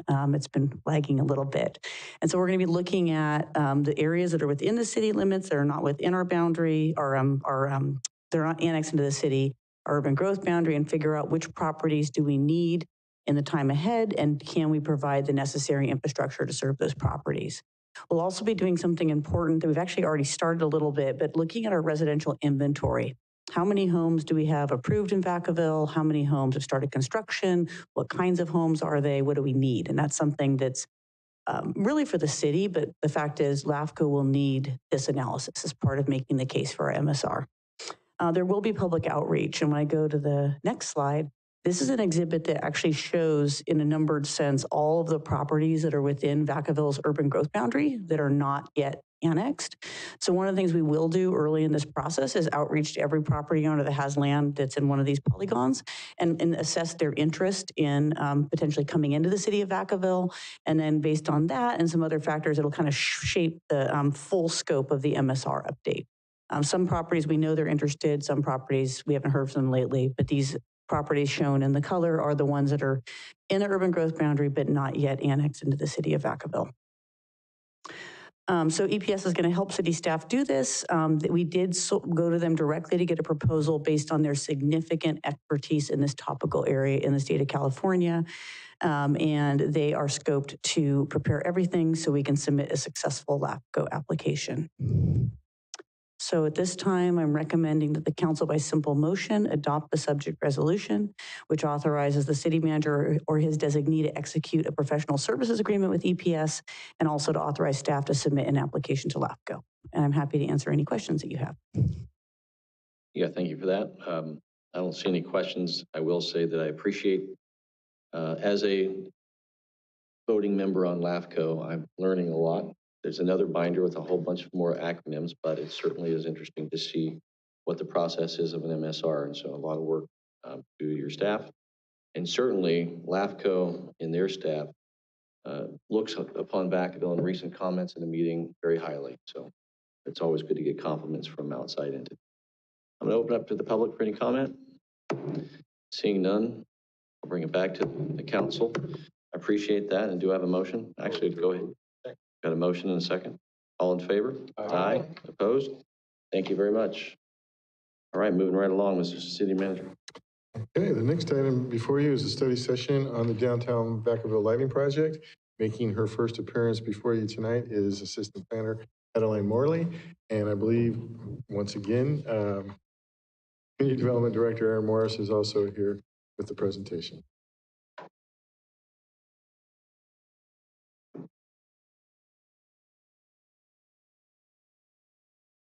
Good evening, Mayor, council members, and all those in attendance. As he said, my name is Adeline. I'm an assistant planner here at the City of Vacaville and the project manager for this lighting study. This evening, we are providing an update on an ongoing downtown Vacaville lighting study, and we're hoping to solicit any feedback, questions, and comments from the council members to help us refine the remainder of this project. The Downtown Specific Plan, also known as the DTSP, was approved by the City Council in February 2022. To reestablish the downtown Vacaville as the heart of the city and a destination for residents and for visitors. Improving lighting conditions in the area is an important element in the DTSP, and to date, the city has made significant strides in this area by upgrading streetlights along the main street, as well as adding tree lights to further brighten the downtown core. In response to community feedback and to continue the downtown improvements, the city issued an RFP in September of 2024 for a comprehensive downtown lighting study. In November of 2024, the council authorized a contract with Clanton and Associates to start preparing the study. Tonight, Clanton and Associates will discuss the work that has been done thus far and the next steps for the study. And so with that, I will turn it over to the Senior Planner and Policy Manager from Clanton and Associates, Justin Sternberg. Thank you, Adeline. I'm Justin Sternberg. I'm with Clanton and Associates, and we'll be covering the progress to date on the study and giving an overview and background on some of the lighting terms we're using, what we're looking for in the city of Vacaville. So our team includes Dane Sanders, who is a principal of the organization, myself, Kate McBride, who is our lighting project planner and planning lead, and Katie Phelan, who is the lighting engineer and technical lead, as well as a subcontractor that we work with frequently on these projects of RE GIS consulting. So we were founded in 1983. We're based in Boulder, Colorado. We've been at the forefront of sustainable lighting design for over 4 decades, and have quite a bit of experience in a full spectrum of services, from lighting studies, which is what we're doing here, all the way to master planning period. We recently developed the unified facilities criteria for the Department of Defense for all of their installations worldwide. And we have clients that include Salt Lake City, Austin, and Santa Ana. In California, we have been working with the state of California on Title 24 lighting efficiency standards, as well as Caltrans, UC Berkeley, where we did a campus master plan for them, in the city of Albany. And we also work frequently with the UC Davis California Lighting Technology Center. The goals of the study are to assess the current state of lighting in the downtown core, what's working well for the city and what needs improvement. We are actively engaging with city staff and the community at large to get input on how the city sees its lighting. It's not that there's one right way to do lighting. It really depends on the community and what the community is looking for, how to develop the character of the community and what the goals of the city are. So we've been identifying and prioritizing future projects as well. That'll be one of the goals of the study, and looking at potential funding sources that could help implement those as well. The goals include economic development to attract visitors to the downtown core, cost savings for energy efficiency, and leveraging the existing improvements and investments that have been made to. Included in the scope are street lighting and pedestrian lighting in the public right-of-way, public parking lot lighting, alleys, and park lighting within the downtown core boundary, and but does not include privately owned lighting, as well as lighting outside of the boundary. Here's an overview of the project timeline. We began in December, and we're looking to wrap up in June, with one clarification that our final presentation to council would actually take place in May. We're targeting for May, although it shows we began with inventorying and are now doing the existing conditions, and then we'll move into the study report review. And throughout that process, we've been actively involved in. So these are the from the GIS audit process. These are the street lights that we identified. And I've already wrapped a lot of this up in December and then completed the analysis. Here's a photo that actually shows what the GIS system that they're building looks like. This is not Vacaville. This is another project that they were working on it with. But you can see actually the light levels from the lights that they mapped there with. So the existing conditions and needs assessment will include the findings of the inventory, the luminaire types, results from the 12 studied sites that were chosen in collaboration with city staff, and local and regional lighting trends, as well as lighting needs that we observed. These are the map of the 12 sites that were chosen as kind of a mix of different lighting types as well as street conditions.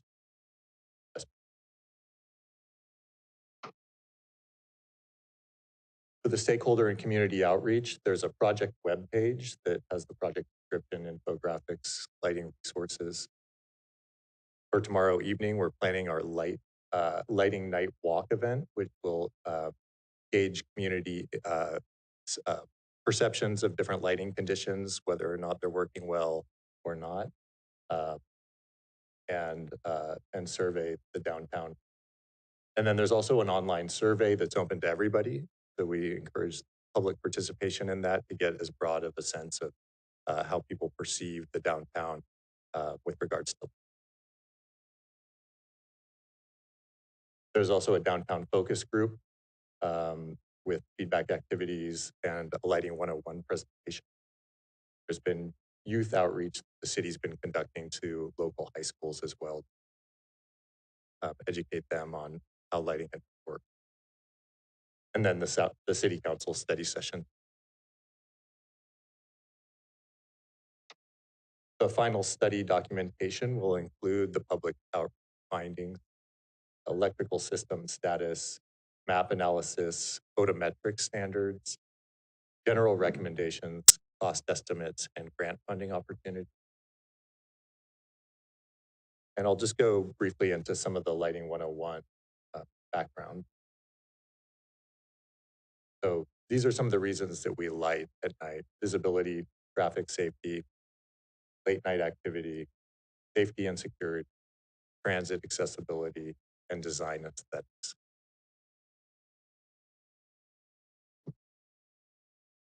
So when we're mapping light at night, these are some of the things we're looking for. There's the total light output from the lights themselves.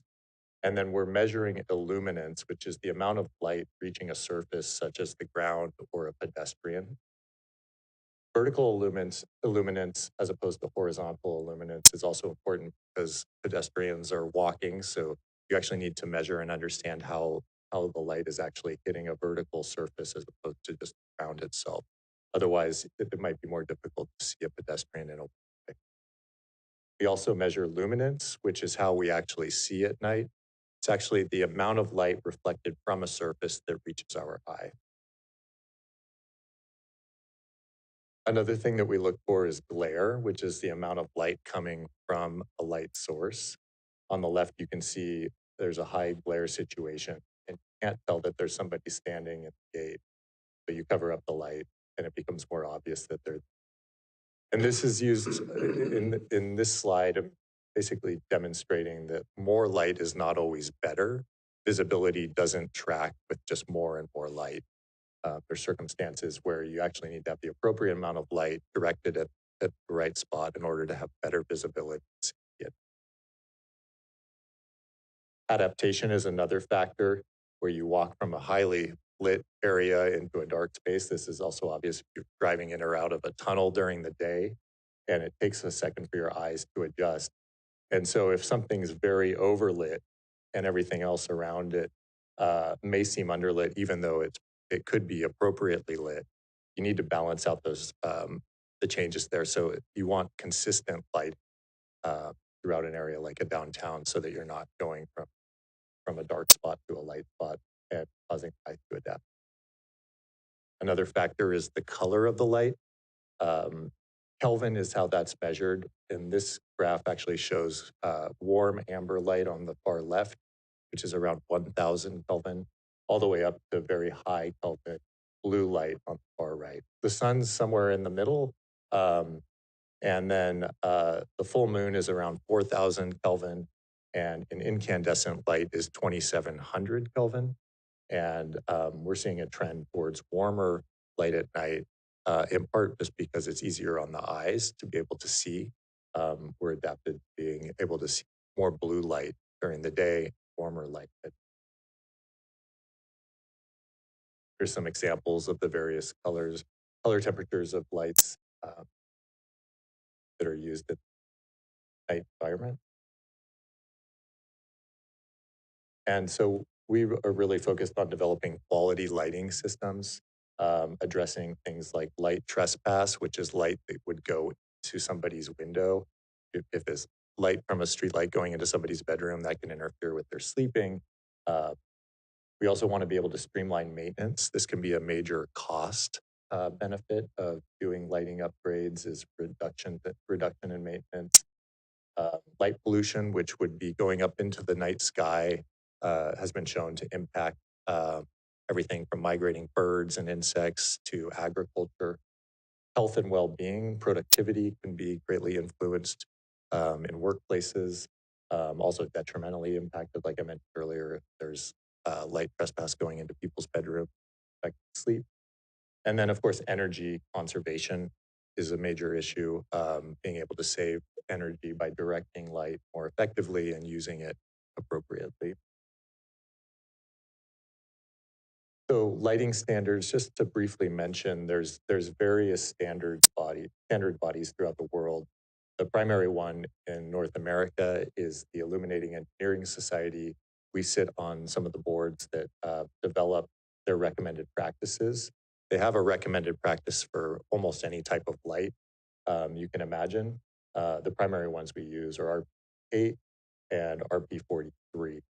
And when we work on a study like this, one of the things that we do is we develop a baseline based on those criteria, but then we take into account how the city approaches light and how the people within the city see the light. So it can vary quite a bit depending on what the city is looking for.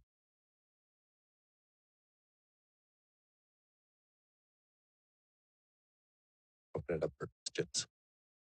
Thank you, Justin. So just to reiterate, we do have a workshop event tomorrow at the McBride Center starting at 6 p.m. The more people, the better. And there is no motion today. This is just to accept the study. However, we would love to get any sort of questions or comments that the council member has at this time. Yeah, thank you. Councilmember Silva. Yeah, thank you. Do you guys plan to walk or maybe take a deeper dive and assess the lighting, particularly along Andrews Park? I'm curious to see if there's council support in some way or form to support more lighting if needed at the area to activate it. That's something we want to pursue at some point. So it will really be a request. Yeah, it will be a part of the walk. Thank you. Yeah. Alleyways, areas to activate. Hopefully that will all come back to us in May, correct? Vice Mayor Chapman. Thank you. Quickly, you made mention of something that's going to take place tomorrow evening. I don't want to know anything about it. No, I'm teasing. You just mentioned it may be raining, but what is that? Can you expound? It's part of the public outreach that we planned with the city, and it's going to be it's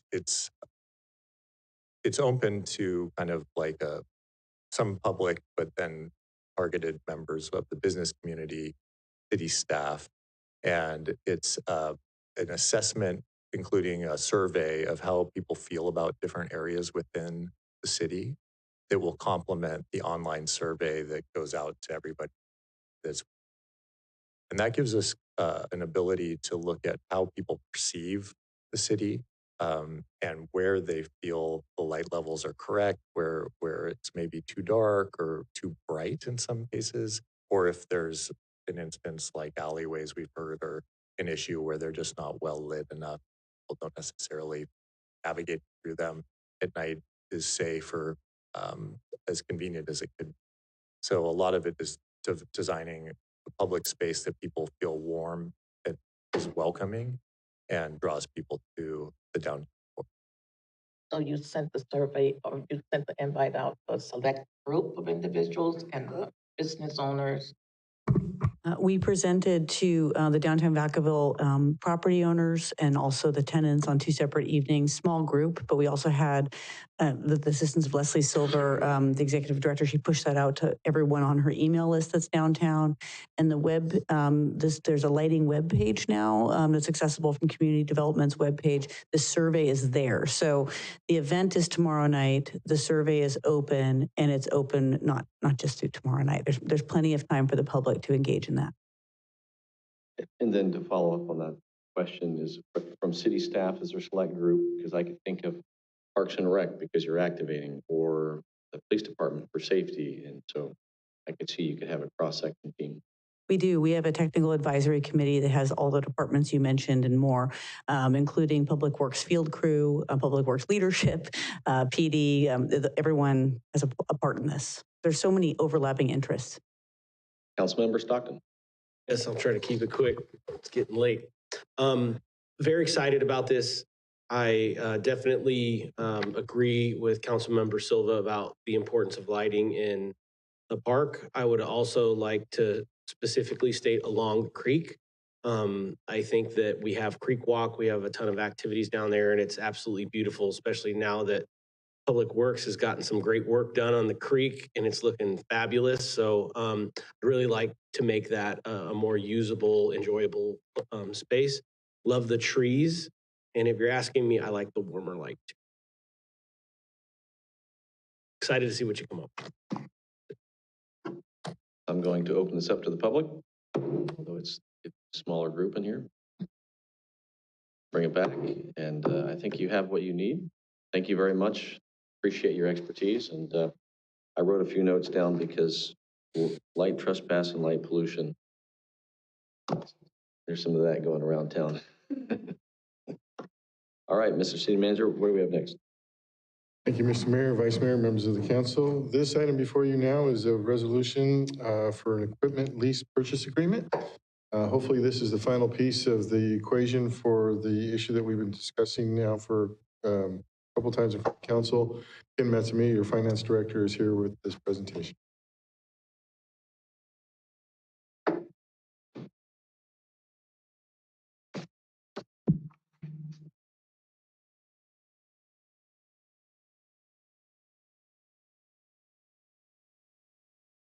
Good evening again. I just have a really brief presentation. As the city manager mentioned, this is the final piece to move forward with the master lease agreement for the fire fleet.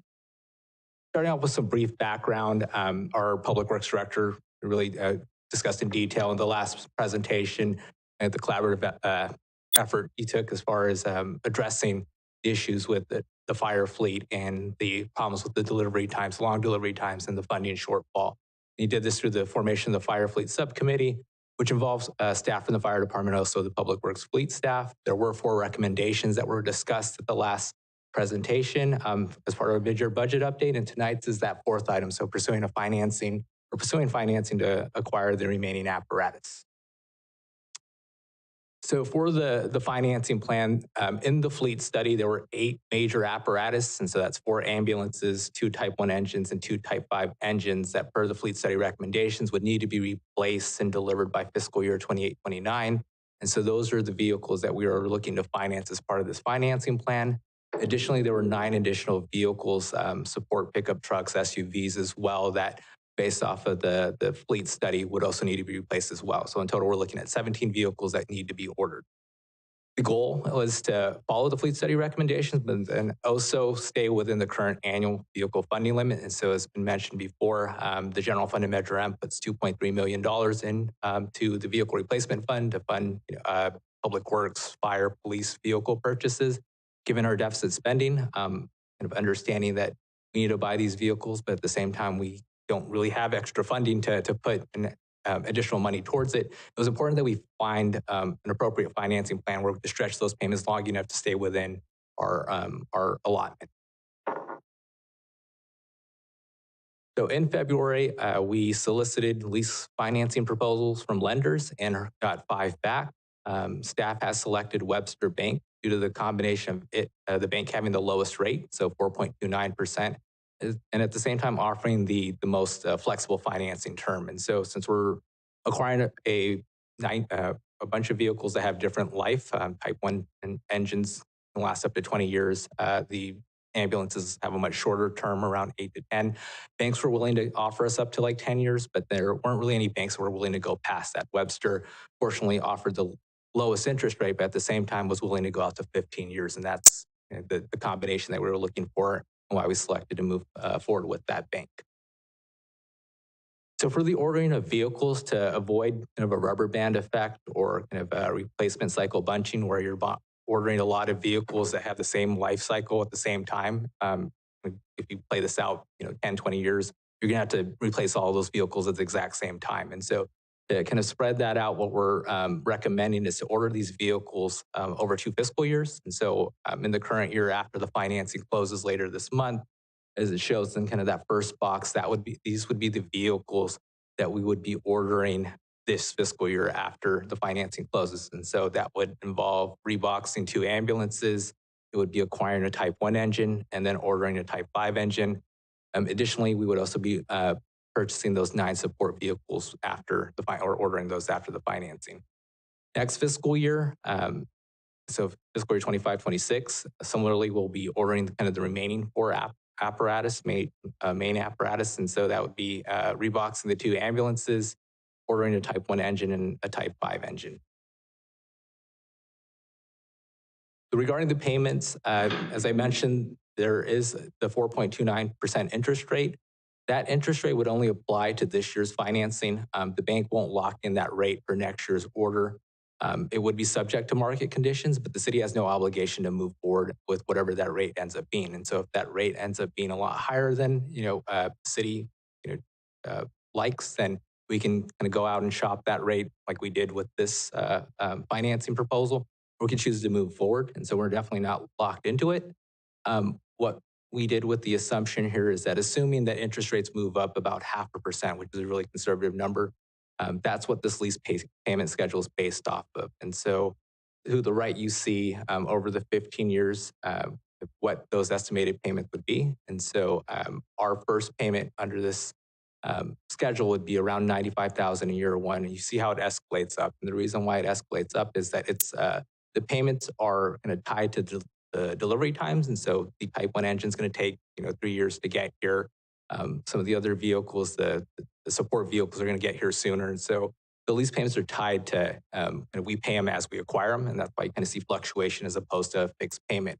As you notice that once you get past kind of fiscal year 32, those payments drop. And that's because for the support vehicles and the ambulances that have kind of a shorter life, the 8 to 10 years, we're paying for those over 7. And then for the longer term vehicles like the Type 1 engine that have like a 20-year life, we're paying that over 15. And that's why you see kind of the fluctuation. So we have flexibility kind of upfront that we're looking for given our financial situation.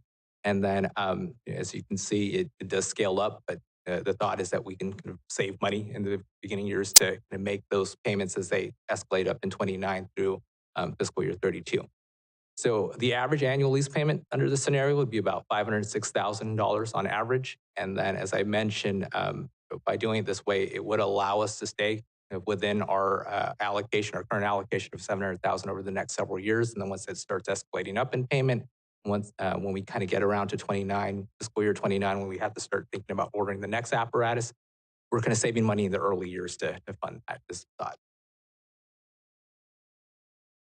So the recommendation is by simple motion to adopt the subject resolution, which would authorize us to move forward and finalize those contracts and related financing documents. And with that, I'd be happy to take any questions. Thank you for the presentation. I don't see any questions. I'm going to open up to the public for comment.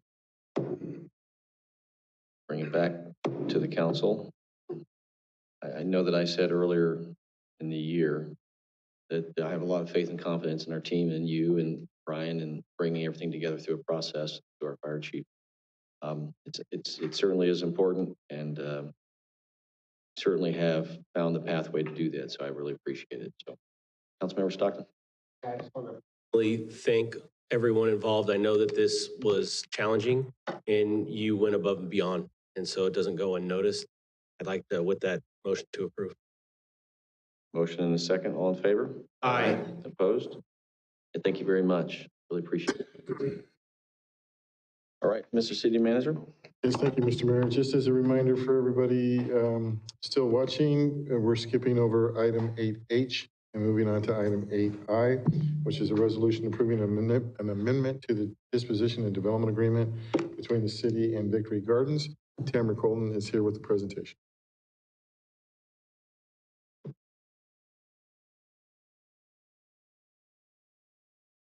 Good evening, Mayor, Vice Mayor, and council members. Tonight, I'm here to present an item for resolution to the council approving an amendment to the disposition and development agreement between the City of Vacaville and Victory Gardens Vacaville LP.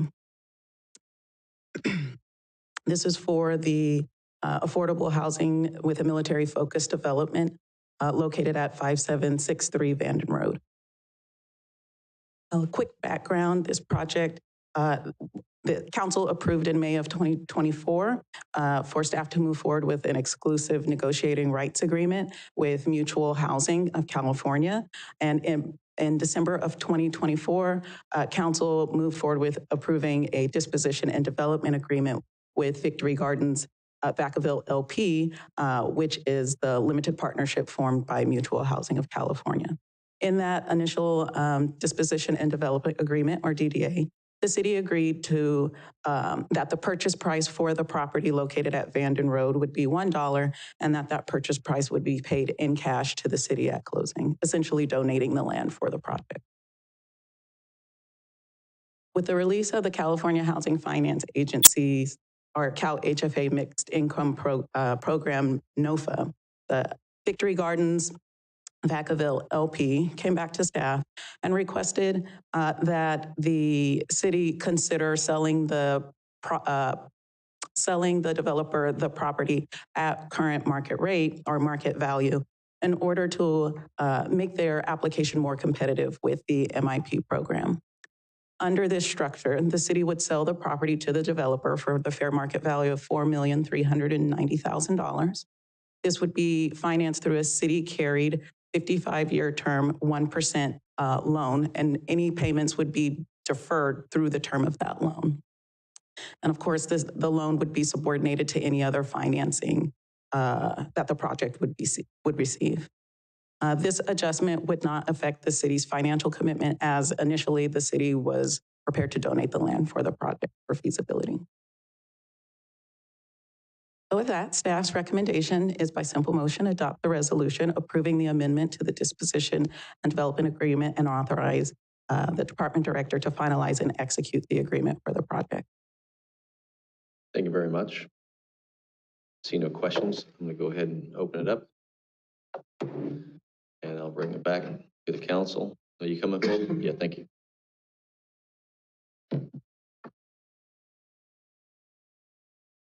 Sorry, I didn't see you walking that way. Good evening. Good evening, Mayor, Vice Mayor, council members. My name is Ramon Amaral. I'm a North Cal Carpenter Union field representative out of Local 180, which covers Vacaville.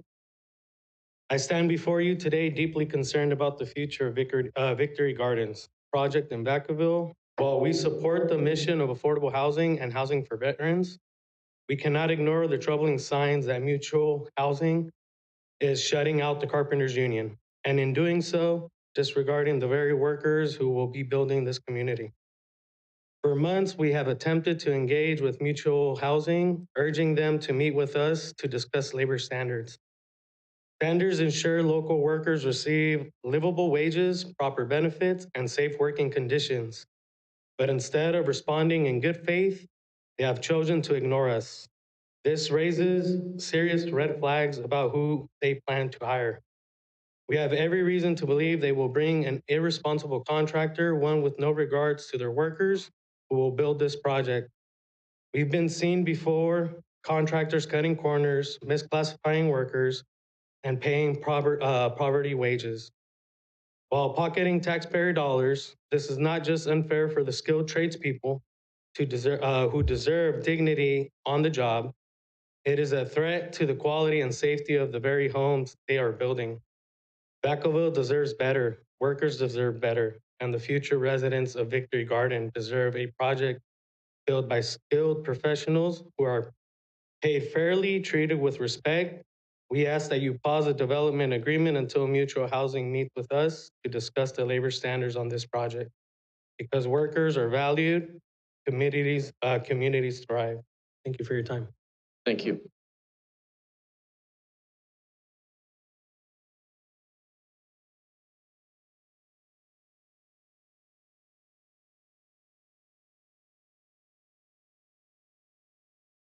Good evening. Short guy, let me move this down a little. Good evening, ladies and gentlemen. My name is Chris Seaver, and I am a lifelong resident of Vacaville. I love this city. I've watched it grow and change so much. This is an amazing opportunity for our community to receive much needed housing. I am also a journeyman carpenter of 11 years, and as a union member, a few things that set us apart from the rest are our labor standard. We believe in apprenticeship, livable wages, and health care for all our members. I'm sure the men and women this is being built for can stand by my side and agree that in these times right now, the three standards are a necessity. We have many veterans in our union brought in by a program we have called Helmets to Hard Hats. And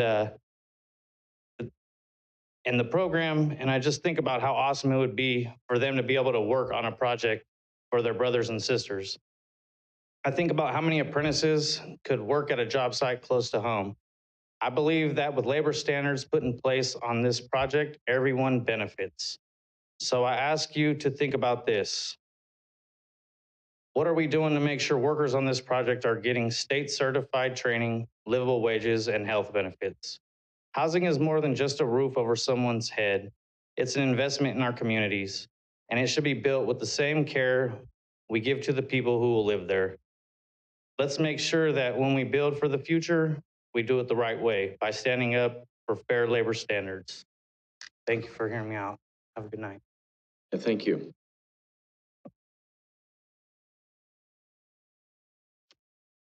Seeing no one else, I'll go ahead and bring this back to the council for any other comments.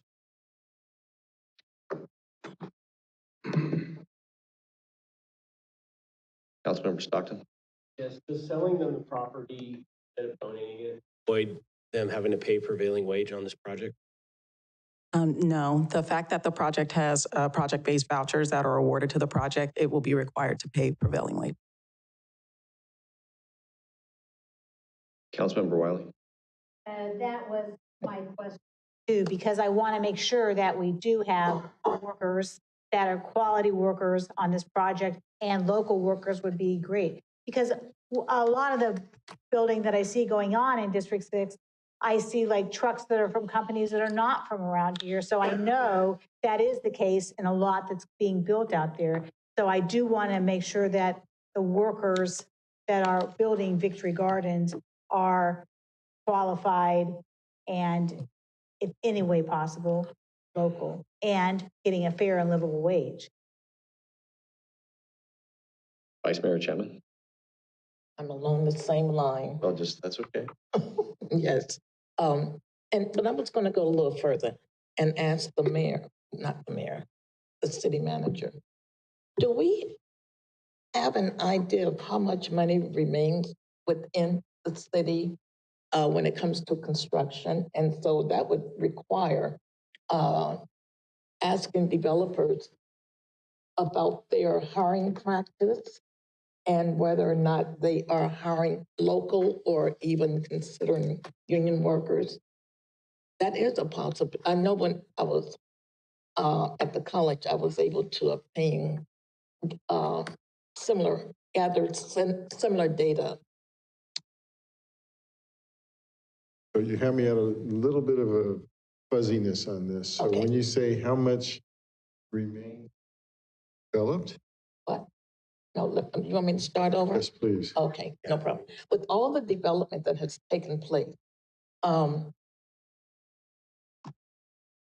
having an interest in how many local people are actually brought in to, as part of the hiring, I mean, part of the employed work. Let me start over again. I am wanting to know, have we ever sought to gather data on how many local residents are employed by the developers coming in to develop some of these big projects that we have going on?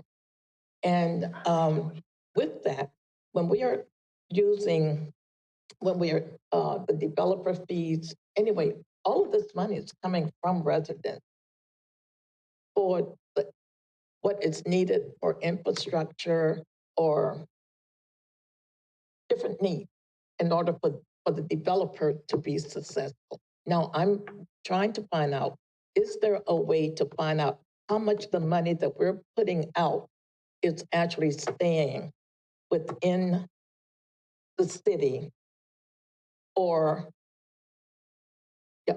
how much of those funds are remaining in the city? Because we are always talking about building and bringing in an economic base, and we wanted to bring in jobs for our residents. And if we have many individuals who are in the labor force and they're seeking employment with some of these developers, but yet they can't get in because the developers are bringing in outsiders. So is there a way that you can gather data, or even is there a way that in the future we can ask developers to consider? So there's a lot there. Yes, sir. So let me try to start by simplifying and breaking this up into what we have some control in, and what we have none in. Right. And then we'll go from there. So in the big world of development that we experience here in Vacaville and any other community, you have what I would call private developers. They do their private development projects. We do not necessarily have any ability to influence who they hire in their crews that come in to build. The money that comes from the impact fees is generally paid by those developers to build their product, because keeping with the philosophy that's highlighted in our general plan, that new development shall pay for its impacts. Those impact fees are being paid by the home builder every time they pull a building permit, by the warehouse builder. So those fees are being paid by the developer to offset the impacts for needed infrastructure, needed services, police, fire, et cetera. Right. So I would say in that regard, we don't really have the ability to influence that. Now, we can, if the project is large enough, pay to have a fiscal analysis done that will say that this particular project, based on the data points that we get from the developer, will likely have this potential fiscal impact for the city. And that includes, for example, number of construction jobs, number of, amount of money that will be generated during construction, and then post construction with occupancy, the ongoing likely sales tax, the unlikely property tax, et cetera. So you can see a fiscal impact analysis, but you generally don't do that for small projects or so forth. We did one just recently with the help of Lagoon Valley, for example, for the state of the city. We did have a fiscal impact analysis done to show what that project will mean to the economy during construction and then post-construction going forward. So hopefully, that gives you an idea over there. Where we do have some influence is through city projects. We don't have a lot of those. We have quite a few CIP projects that are, a lot of them geared towards minor alterations, additions, things like that, or infrastructure improvements, park improvements, et cetera. And as was posed to Ms. Colden about prevailing wage, those all require prevailing wage. So those projects are monitored by our Public Works Department. They're monitored to ensure state compliance with, the prevailing wage requirements and. LA, yeah. Well, that's another level, okay? And this council, several years ago, well, let me finish. So the prevailing wage is monitored. Public Works has to ensure compliance. We have progress reports, all that stuff to ensure that it's a quality project and is in compliance with all the rules for wage and everything. The PLA, the Project Labor Agreement, is a whole nother level that gets into that conversation about having more say in who is hired and whether or not there's a local presence or not. I had that conversation several years ago, but at the time the council did not choose to move forward with that particular step. So that's kind of the difference between the projects. So as far as keeping money in and finding out who is in the trades and so forth, my guess is that would be very difficult information to get. And then realistically, we don't have a lot of control over who a contractor hires. That's okay. With that, and I thought about the PLA, and you said the council in the past, they didn't want to go there. For city project, if that would be where we may want to consider a PLA, which would then. Well, so there's a whole nother level to that, but that is an option for the council's consideration. But there would need to be a conversation about what is meant by local, availability. And I'm going to get this wrong, I already know it, but local does not necessarily restrict it to Vacaville. There's a broader range for that. And then it does add cost to a project. And that's just the realities of that particular feature. And so that's something that, was discussed at length about how to, is there an opportunity to incorporate that or not? And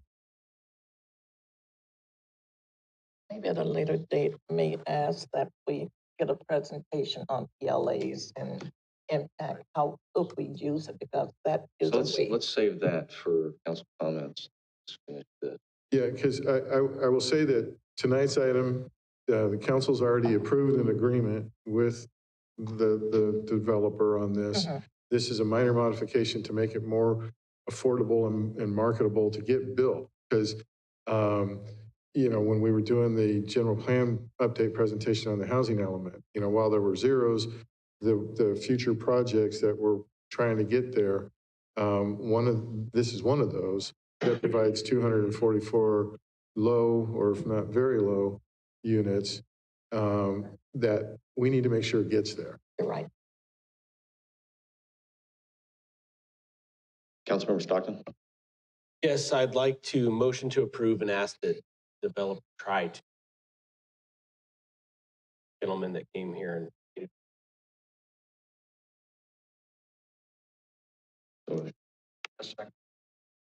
Okay, is that something that you can add to that? I mean, I think what you can do is just make the comment to the, to the developer that there is a desire for them to meet. So it won't be conditional to this approval. I just said ask. Right. Okay. So a motion and a second. Yes, I will be Ted. All in favor? Aye. Opposed? Abstain. You're going to abstain? Okay, so one abstention. All right, thank you very much. With that, I will move on to the next item, reports of the city manager. Excuse me, was there an abstention on that one?